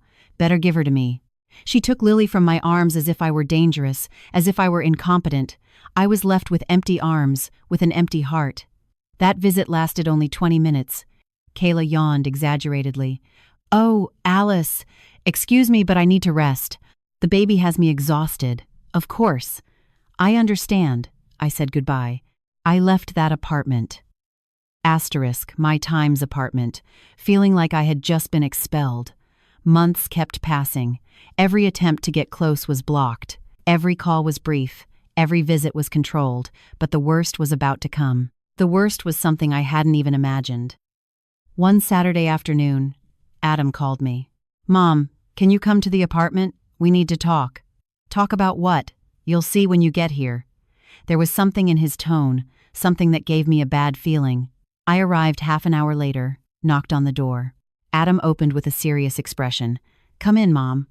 I entered. Kayla was in the living room, sitting on the new sofa I had never seen, holding Lily. "Sit down, Alice." I sat. My heart was beating fast. "What's wrong? Is everything okay?" Adam and Kayla looked at each other. He spoke first. "Mom, we want to talk to you about boundaries." Boundaries. Yes. Kayla and I have been talking, and we feel that sometimes you are too intrusive. His words hit me like a fist. "Yes," Kayla intervened. "You call a lot. You ask a lot. You want to come over all the time. It's overwhelming. I just want to be part of my granddaughter's life." "We understand," said Adam. "But we need our space. We are a family now, and we need to set healthy boundaries." Healthy boundaries, as if my love were toxic. "What kind of boundaries?" "Well, for starters, that you only come when we invite you, no more surprise visits. But I always call before. Also that you don't call every day. Once or twice a week is fine." Once or twice. As if I were a stranger, as if I weren't his mother. "And that you understand that decisions about Lily are made by us. We don't want unsolicited advice." Unsolicited advice. As if my experience as a mother was worth nothing. I stayed silent, processing, hurting. "Do you understand, Mom?" I nodded. "Because..." What else could I do? "Good. We just want things to be clear so everyone is comfortable. Everyone, except me." I stood up. "I understand. I'll leave you in peace." "Then don't get mad, Mom. It's for everyone's good." I left that apartment with what little I had left of dignity, with what little I had left of hope. And in that moment, while walking to my car, something inside me broke definitely, but also something woke up. Something that had been asleep for too long. A small spark. But there it was, the spark of rage. After that conversation about boundaries, something changed in me. Not immediately. It wasn't a dramatic transformation. It was more like a slow poison seeping through the veins, a painful awakening. For weeks, I obeyed their rules. I called only twice a week. I didn't visit without an invitation. I kept silent when I had opinions. I became the perfectly absent mother they wanted, but that obedience had a price, and that price was my peace of mind. Nights became unbearable. I went to bed early, but I couldn't sleep. My mind replayed conversations, moments, humiliations. I saw myself signing those condo papers, paying for the wedding, accepting crumbs of attention, begging for the love of my own son. And I felt disgusted not with him, with me for letting myself be trampled, for confusing love with submission. One night at 3 a.m. I got up, went to the kitchen, made coffee in my mug, my mother's mug, and sat on the patio. The house was silent. The kind of silence that screams truths you don't want to hear. And in that silence I asked myself a question that would change everything. When did I stop respecting myself? I didn't have an answer, or maybe I didn't want to have it. December passed, Christmas. The first year in decades I spent Christmas Eve completely alone. Adam had called me on the 23rd. "Mom, this year we're going to spend Christmas at Kayla's parents' house," they insisted. "I understand. But I'll see you after?" "Yeah, sure, Mom." After times never came. On the morning of the 25th, my phone rang. It was a text from Adam, a photo of Lily next to the Christmas tree, a gigantic tree in a huge house I recognized as Kayla's parents. The message said, "Merry Christmas, Mom." That was all. Not a call, not a visit, just a photo. I replied, "Merry Christmas, son. Love you both." I saw he read the message, but he never replied. January arrived. Lily turned 1 month old. I hadn't seen her again since that controlled visit where they barely let me hold her. I decided to call, break the rules. I didn't care anymore. "Adam, Mom, hi. How is Lily?" "Good, growing fast. I'd like to see her." Weeks have passed. It's just that we've been very busy, Mom. I know, but she is my granddaughter. I want to meet her, be part of her life. Uncomfortable silence. Let me talk to Kayla, and I'll let you know. Asterisk. Talk to Kayla. Asterisk, Adam. I am your mother. You don't need your wife's permission for me to see my granddaughter. My tone was harder than I intended, but something in me had snapped. I couldn't keep pretending everything was fine. Mom, we already talked about this. You need to respect our boundaries. And my time's boundaries? Asterisk, my time's needs? Those don't matter? Please, don't start with the drama. Asterisk, drama. Asterisk, my pain was drama, my love was drama. It's not drama, Adam. It's that it hurts. It hurts to be treated like a stranger. It hurts that you push me away from my granddaughter. It hurts that you have erased me from your life. Don't be dramatic. We haven't erased you from anything. No? When was the last time you invited me to your house? When was the last time we talked without you needing something? When was the last time you said, I love you, without me saying it first? Silence. A silence that said everything. Mom, I have to go. Lily is crying. Adam, please. But he had already hung up. I stayed with the phone in my hand, trembling, not from sadness, from rage contained for too long. That night, something in me broke in a different way. It wasn't a collapse. It was a decision. I sat in front of my computer and started looking for information about my rights, about inheritance, about properties. The condo was still in Adam's name. I had transferred it. It was irreversible. But the house, this house where I lived, the $2.5 million house, was still in my name. And the car he used was also in my name. Legally, those assets were mine, and I could do with them what I wanted. An idea began to form. Dark, painful, but necessary. If they had cut me out of their lives, I could also make decisions about my estate. But I wasn't ready yet. There was still a part of me that hoped things would improve. That Adam would wake up. That he would remember who his mother had been to him. How naive I still was. In mid-January, I received another call from Adam. Again, he needed money. Mom, Lily needs private vaccines. They are more complete than the insurance ones. They cost $1,500. $1.5 in vaccines? Yes, we want the best for our daughter. And you two can't pay for them? It's just that we had unexpected expenses this month. We'll pay you back soon. Asterisk. We'll pay you back soon. Asterisk. The same lie as always. For the first time in my life, I said, no. What? No? Adam? I don't have money to give you. What do you mean you don't have? You have savings. Not anymore. I spent them all on your wedding, on your previous loans you never paid back. But Mom, no. Not this time. Seriously? You're going to deny this to your granddaughter? Your own blood? There was the emotional manipulation. The blackmail. Adam, if Lily's health matters so much to you, adjust your budget. Stop spending on unnecessary things. Unnecessary things? Like what? Like $30,000 renovations. Like $15,000 honeymoons. Like $40,000 cars. That's different. That was for us. Exactly. For times you asterisk. But when you need something for Lily, who do you turn to? To me? Always to me. I can't believe how selfish you are being. Asterisk, selfish, asterisk, me, the one who had given everything. If I am selfish for protecting the little I have left, then yes, I am selfish. Fine, I get it. When you need something, don't expect me to be there for you. And he hung up. His words hurt, but they also freed something in me because I realized he was never going to be there for me, with or without money, with or without obedience. I was always going to be convenient or annoying, never loved. February arrived cold and gray, like my mood.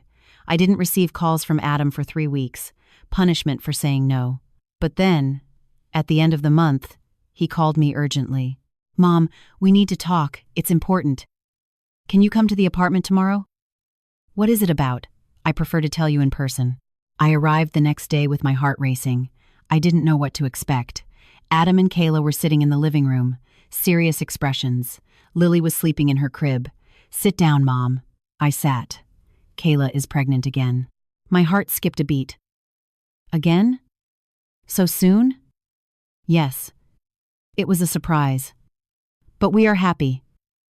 Congratulations, I said, although my voice sounded hollow. Thanks.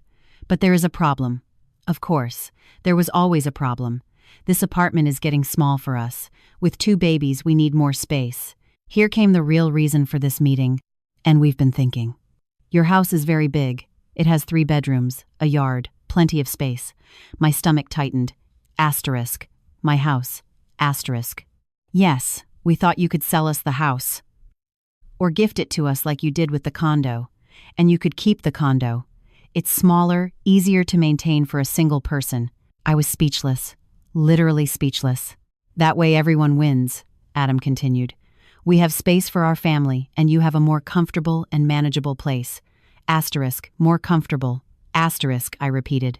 You want me to leave the house where I lived with your father? Where I raised you? Where all my memories are? Mom, they're just walls. The memories are here. He pointed to his head. Easy for you to say. They aren't your memories. It's not your story, Kayla intervened. Alice, understand. We need to think about the future, about our children. They deserve to grow up in a house with a yard. My children also deserve many things, but I don't take them from others because of that. Don't be dramatic. We aren't taking anything from you. It's a fair trade. Fair? A $2.5 million house for a $250,000 condo? That's fair? Well, if you want to see it that way, we can add some money. $500,000 plus the condo. Total, $1 million? $1 million for a house worth more than double. No, I am not going to sell you my house, much less at that ridiculous price. Adam got upset. Mom, don't be difficult. We are trying to find a solution that only benefits you. It benefits everyone. You would be in a smaller place, easier to care for. We would have space for our family. Win-win. It isn't win-win when you are stripping me of my assets, of my home, of my history. For God's sake, Mom, why do you always have to be so selfish? Asterisk, selfish, asterisk. Another time that word. I stood up. Selfish is asking your mother to give you her house at a bargain price. Selfish is taking the little she has left after she gave you everything. Selfish is coming here expecting me to say yes to anything you ask. Fine, Kayla said coldly. We get it. You aren't going to help us. Typical. Asterisk. Typical. Asterisk. I am the typical one. Me who paid for their wedding. Me who gave them a condo. Me who has lent them money they never pay back. I am the typical one. Always throwing in our face what you've done for us, snapped Adam. Because you never acknowledge it. Because you act like I owe you everything and not the other way around. You know what, Mom? Get out. Get out of my house. Of times your times house? Of my house. You mean the house times I times bought?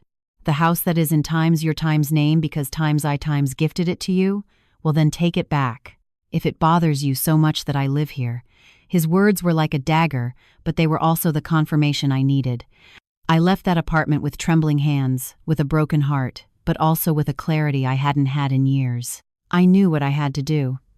The following days were strange. I didn't call Adam. He didn't call me. But I was busy, very busy. I hired a lawyer, explained my situation. I wanted to protect my assets. I wanted to ensure that if something happened to me, my property didn't fall into the hands of someone who didn't value it. The lawyer recommended I make a clear will and consider disinheritance. Disinheritance, yes, it is when you explicitly exclude someone from your inheritance. It requires justified causes, but from what you tell me, you have them. Justified causes? Emotional abuse, financial exploitation, abandonment. Can I do that even if he is my son? Yes, the law protects testators from heirs who mistreat them. We can prepare the documents, but think about it well. It is a serious decision.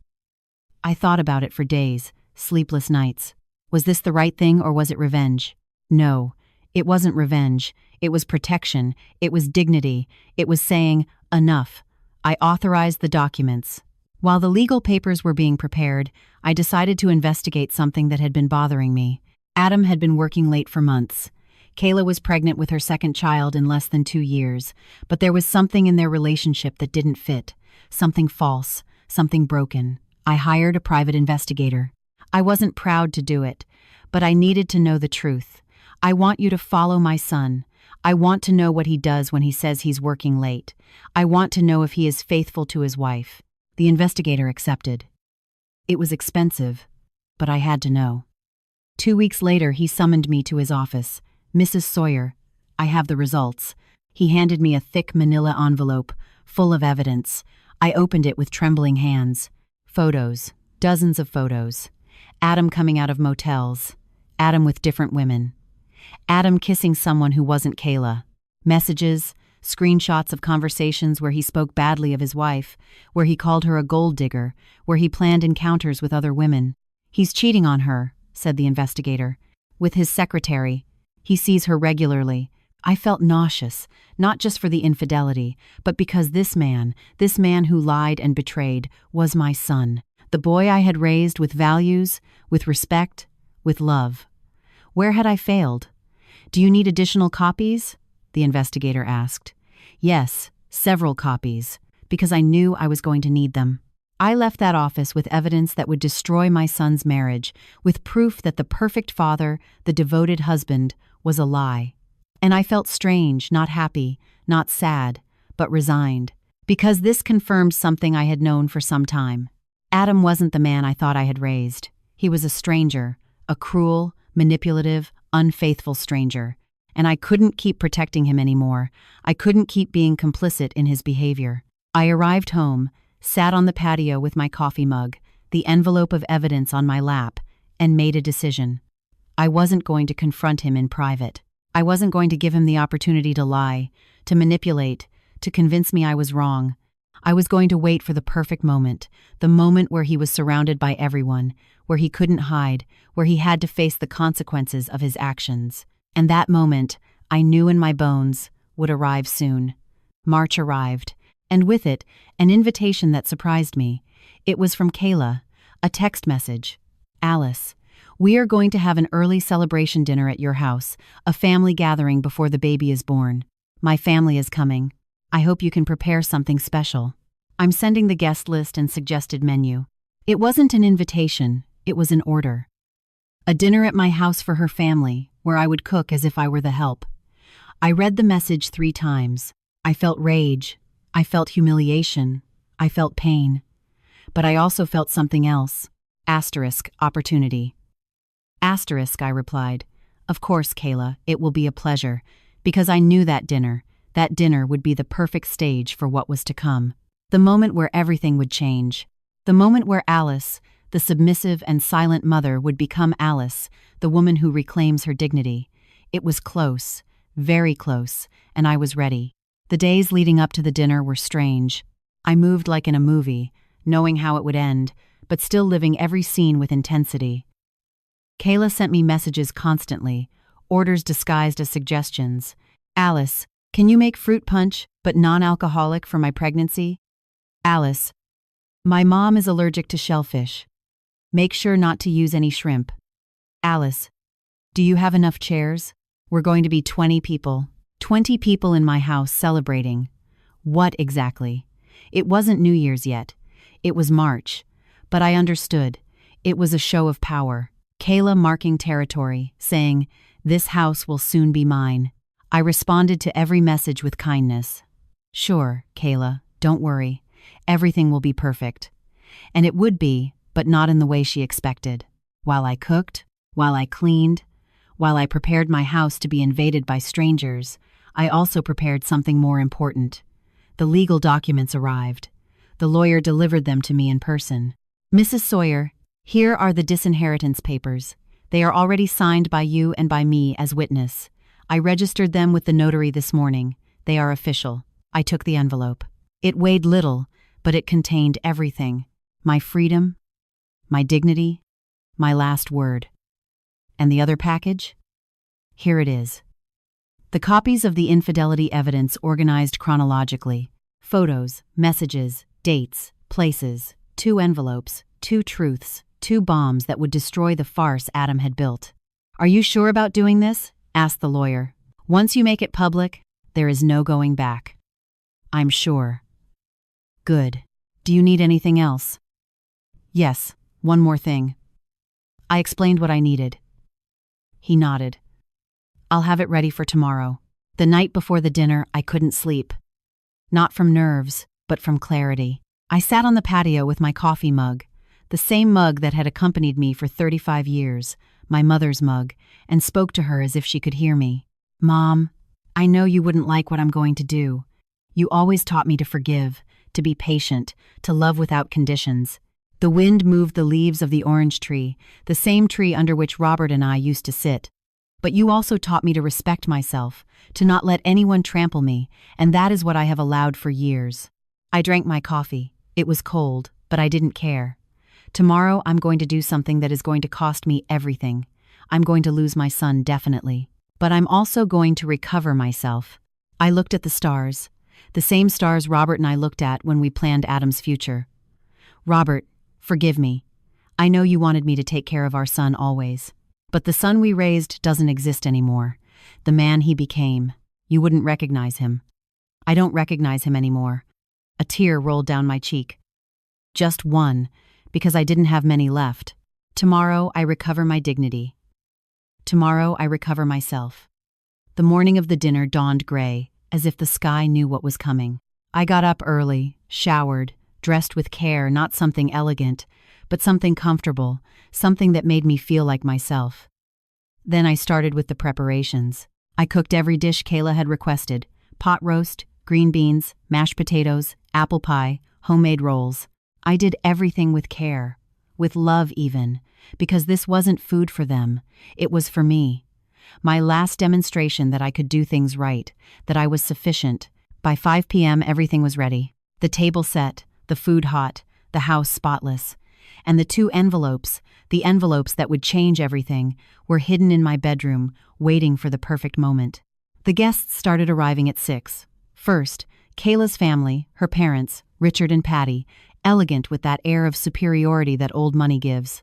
Her brothers, her aunts, her cousins, all dressed as if they were going to a gala, not a family dinner. They greeted me with cold courtesy, air kisses, limp handshakes. Mrs. Sawyer, what a cozy house. There was that word again. Asterisk cozy. Asterisk code for times poor but clean asterisk. Thank you. Come in, please. They installed themselves in my living room as if it were theirs, talking loud, laughing, filling the space with their presence. I stayed in the kitchen serving, smiling, being invisible. Adam arrived last, with Kayla on his arm, her in a maternity dress that probably cost more than my monthly mortgage, he with suit and tie, like a successful executive. Carrying Lily, my 3-month-old granddaughter whom I barely knew. Hi, Mom. Hi, son. A quick peck on the cheek, without emotion, like kissing a distant aunt. Thanks for doing this. You're welcome. They went straight to the living room to join Kayla's family. I stayed in the kitchen where I belonged, according to them. I served dinner, brought every dish to the table. No one helped me. No one thanked me. I was part of the furniture, a useful shadow. When everyone was seated, when the plates were full, I retired to the kitchen to wash dishes, to continue being invisible. I heard them laughing, conversing, toasting with wine, except Kayla, who drank juice celebrating something. I didn't even know what. I washed every plate calmly, dried every glass carefully because I knew the moment was coming, the moment I had planned for weeks. And then I heard it, Adam's voice shouting, asterisk, asterisk, where the hell were you? My family is starving and the table isn't even set. Asterisk, asterisk, the dining room went silent. A thick, uncomfortable silence.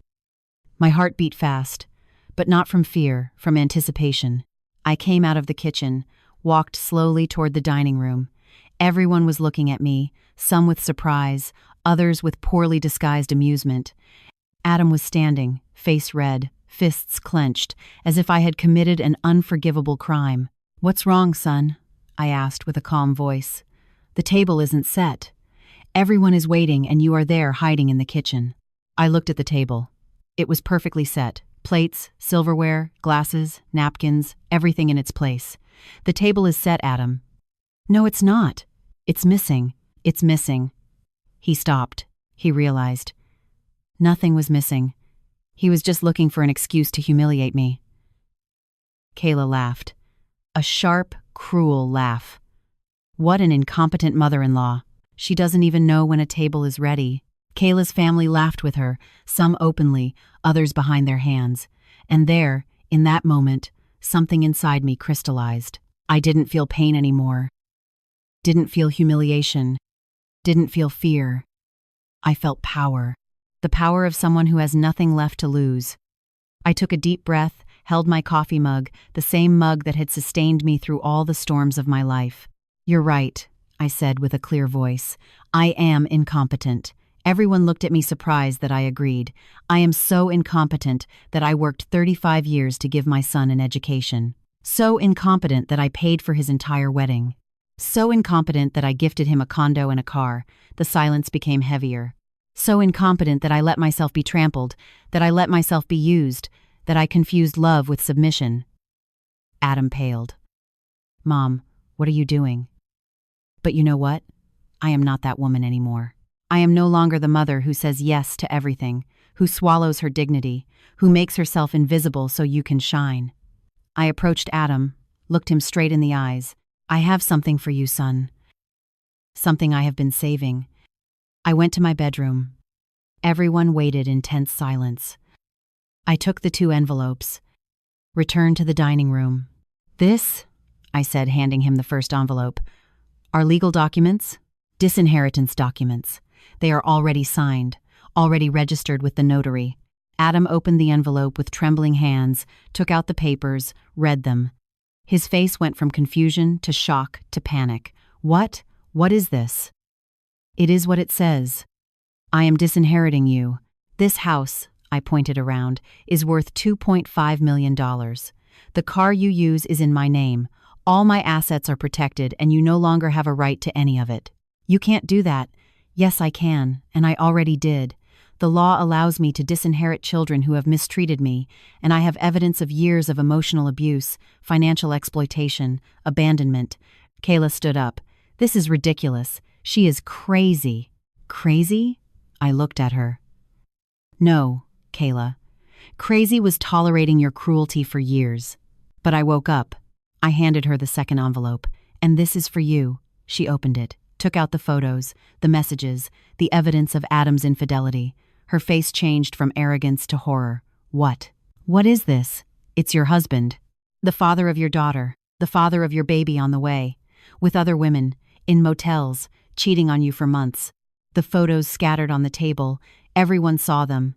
Kayla's family, the guests, everyone. Photos of Adam with a woman in a motel, with another in a romantic restaurant, with his secretary in the back seat of a car. Messages where he called Kayla a gold digger, where he said he only married her due to pressure, where he planned his affairs. Kayla started to cry. Not delicate tears, but loud, wrenching sobs. "Is this true?" she asked Adam. "Are you cheating on me?" Adam didn't answer. He just looked at the photos with horror. "Answer me!" screamed Kayla. I. "Yes," I said. "It is true. Everything is true. Your perfect husband is a liar, a cheater, a manipulator." Richard stood up, looked at Adam with contempt. "How dare you? Is this how you treat my daughter?" "Sir, I can explain." "There is nothing to explain. The photos say it all." Patty hugged Kayla, who was crying inconsolably. "And then I did the last thing, the definitive thing. All of you," I said, looking around, "are in times my times house. The house times I times bought. The house worth $2.5 million. The house my son thought he could take from me." I looked at Adam. "You thought I was stupid? That I was weak? That you could manipulate me eternally? But you were wrong." I took another paper out of my pocket, the eviction notice the lawyer had prepared. "Adam, you have 30 days to vacate the condo." "The condo is in my name." "Yes, but I can claim it as a fraudulent donation, given it was obtained through pressure and manipulation. My lawyer is already filing the suit." "You can't do that. I have a baby. My wife is pregnant." "You should have thought of that before treating me like garbage, before screaming at me, before using me as an ATM." I looked at the rest of the guests. "And all of you. Asterisk, asterisk, get out of my house. Now. Asterisk, asterisk, no one moved. They were in shock. Asterisk, asterisk, out of my house. Asterisk, asterisk, My voice sounded different, strong, firm, implacable. They started to get up, grab their things, murmur among themselves. Richard helped Kayla stand up. She kept crying, looking at me with hatred. "You are a monster," she told me. "How can you do this to your own son?" "I am not the monster, Kayla. He is. And you two deserve each other." Everyone left one by one, leaving the house empty, leaving the plates of food untouched. Adam was the last. He stopped at the door, looked at me with a mix of rage and desperation. "You ruined my life." "No, son. You ruined yours. I just stopped being an accomplice. How could you? I am your son." "Exactly. You times were times, my son, the boy I raised with love. But that boy died years ago. The man you are now, that is not my son.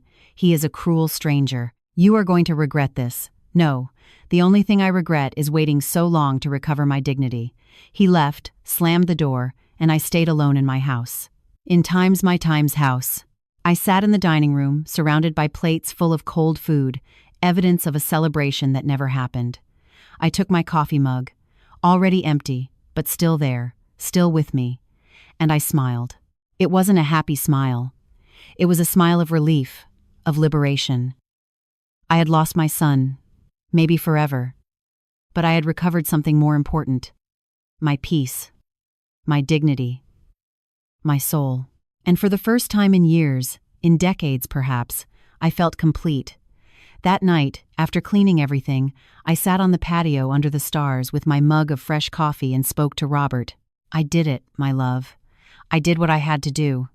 I know you wouldn't like it. I know you always believed in forgiveness, but you also believed in dignity." The wind blew soft like a caress. "Our son is lost, and I cannot save him. It is no longer my job to save him. It is his job to save himself, if he wants to." I drank my hot coffee, comforting. But I am fine. For the first time in a long time, I am fine. And it was true. The pain would come later. The loneliness, the doubts, the questions of if I had done the right thing. But in that moment, in that quiet night under the stars, I felt peace. The peace of someone who finally respects herself. The peace of someone who chose dignity over conditional love. The peace of someone who said, "Enough. No more." The next day, my phone exploded. Messages from Adam, from Kayla, from her family. "You are a monster. You are going to regret it. God is going to punish you. How could you do this to me?" I blocked all the numbers. I also received messages from other people, neighbors who had heard what happened, friends asking if I was okay, and I answered with the truth. I am better than ever. Because I was. Adam tried to contact me for weeks. Calls, messages from unknown numbers. He even came to knock on my door. I didn't open. The lawyer told me Adam was trying to contest the disinheritance, that he was hiring lawyers, that he was fighting. "Let him fight," I said. "The documents are in order. The law is on my side." And it was. Months passed. Kayla's baby was born, a boy. They didn't invite me to meet him. I didn't expect them to. Kayla divorced Adam. The infidelity plus the loss of the inheritance she expected to receive was too much for her. Adam lost his job. The company found out about his inappropriate relationship with his secretary. They fired him for misconduct. The condo I had gifted him he had to sell to pay debts. Debts from the wedding, debts from the renovations, debts from his unsustainable lifestyle. Everything he had built collapsed.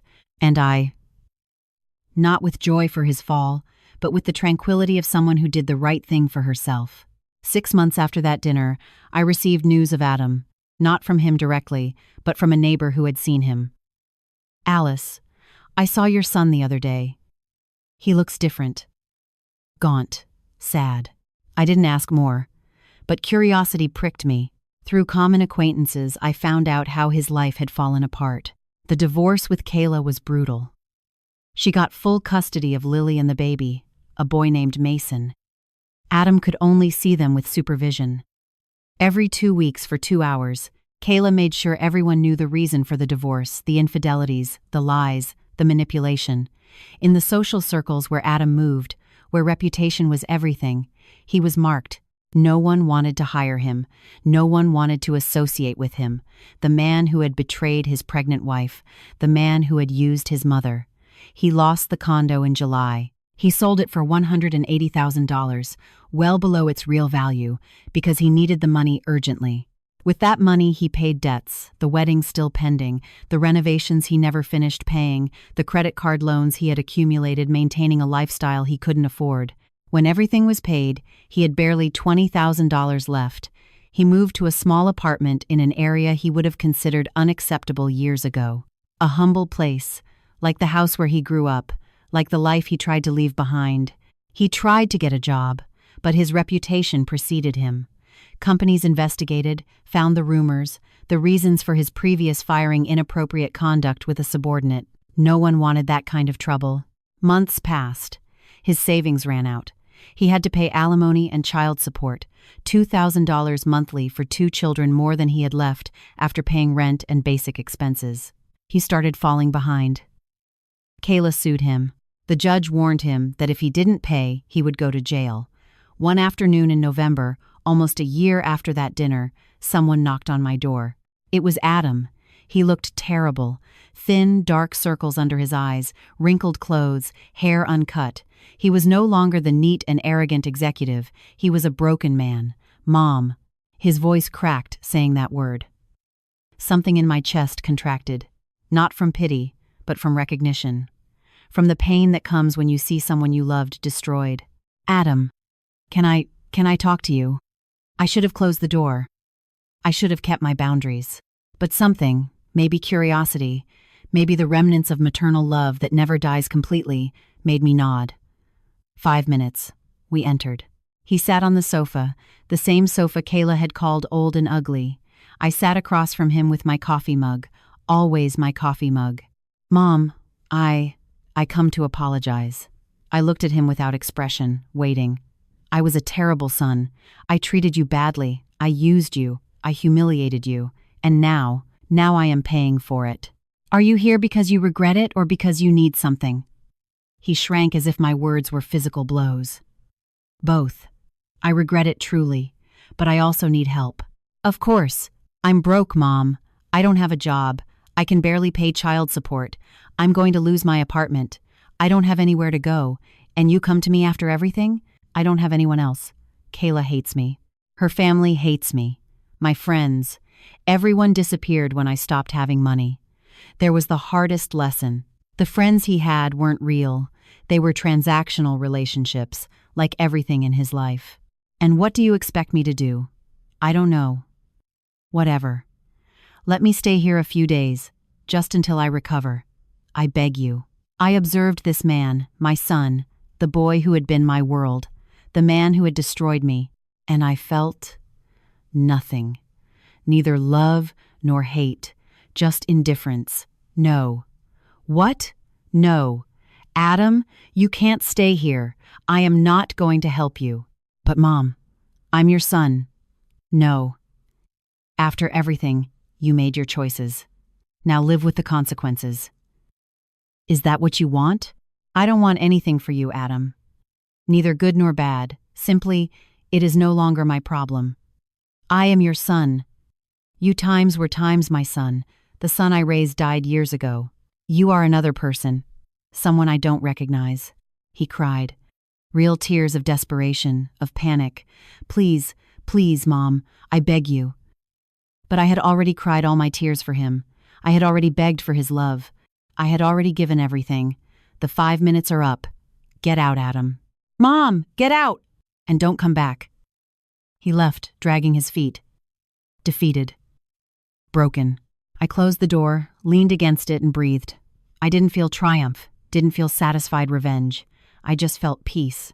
The peace of keeping my boundaries, of not falling again into the cycle. I learned he had to move into a rented room shared with 3 other people in conditions he would have considered undignified years ago. He finally got a job in a warehouse carrying boxes for minimum wage. The man who had graduated with honors, who had worked in an international company, now did manual labor. Life, as I had learned, always collects its debts. Kayla also faced her karma. She found out months after the divorce that the man she started dating, a rich, successful doctor, was only with her for fun. He had another woman, a fiancée. He left her when he got bored, when he found someone younger, more interesting. Kayla, the woman who had destroyed my relationship with my son, who had treated me like trash, now understood how it felt to be used, to be discarded. She also lost her job. Her company made cuts, and she, who had believed herself indispensable, was one of the first to go. I saw her once, months later, in the supermarket with her 2 children. No makeup, no designer clothes, struggling with a cart full of generic products. Our gazes crossed. I saw in her eyes something that surprised me. Shame. I said nothing. There was nothing to say. Karma had spoken for me. A year passed, then another. Adam never recovered completely. He keeps working temporary jobs, living day to day, seeing his children sporadically, carrying the weight of his decisions. Sometimes I wonder if he thinks of me, if he regrets, if he understands what he lost. But they are just passing curiosities. They don't keep me up at night anymore because I learned something fundamental. You cannot save someone who does not want to be saved. You cannot love someone who does not value you. You cannot sacrifice yourself eternally expecting someone to change. Life takes care of teaching the lessons, of collecting the debts, of balancing the scales. I only had to step aside and let natural justice do its work. 3 years have passed since that dinner. 3 years since I recovered my dignity, my peace, my life. Today I am 63 years old, and for the first time in decades I feel complete. My house is still mine, the house worth $2.5 million, the house where I raised my son, the house full of memories of Robert. But it is no longer just a museum of the past. It is my present, my future. I fixed it up.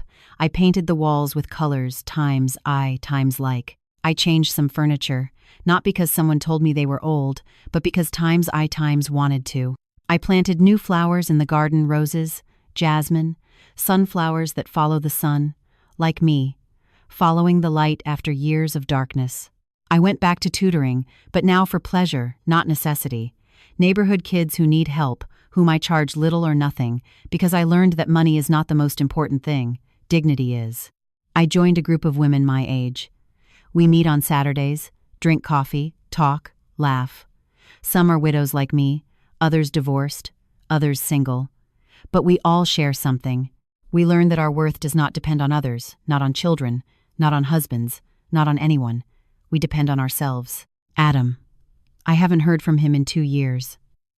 I know he is still alive, still struggling, still paying the consequences of his decisions. Sometimes I feel a pang not of regret, but of sadness for what could have been and wasn't. But it isn't my responsibility to save him. It never was. He is an adult. His decisions are his life is his, and mine is mine. My grandchildren, I know them. Lily is 3 now. Mason is 1. I don't know what they look like beyond photos I see accidentally on social media. It hurts, yes, of course, but I understood something important. You cannot have a relationship with grandchildren if that means allowing them to mistreat you. You cannot sacrifice your peace for crumbs of connection. Maybe one day, when they are older, they will look for me.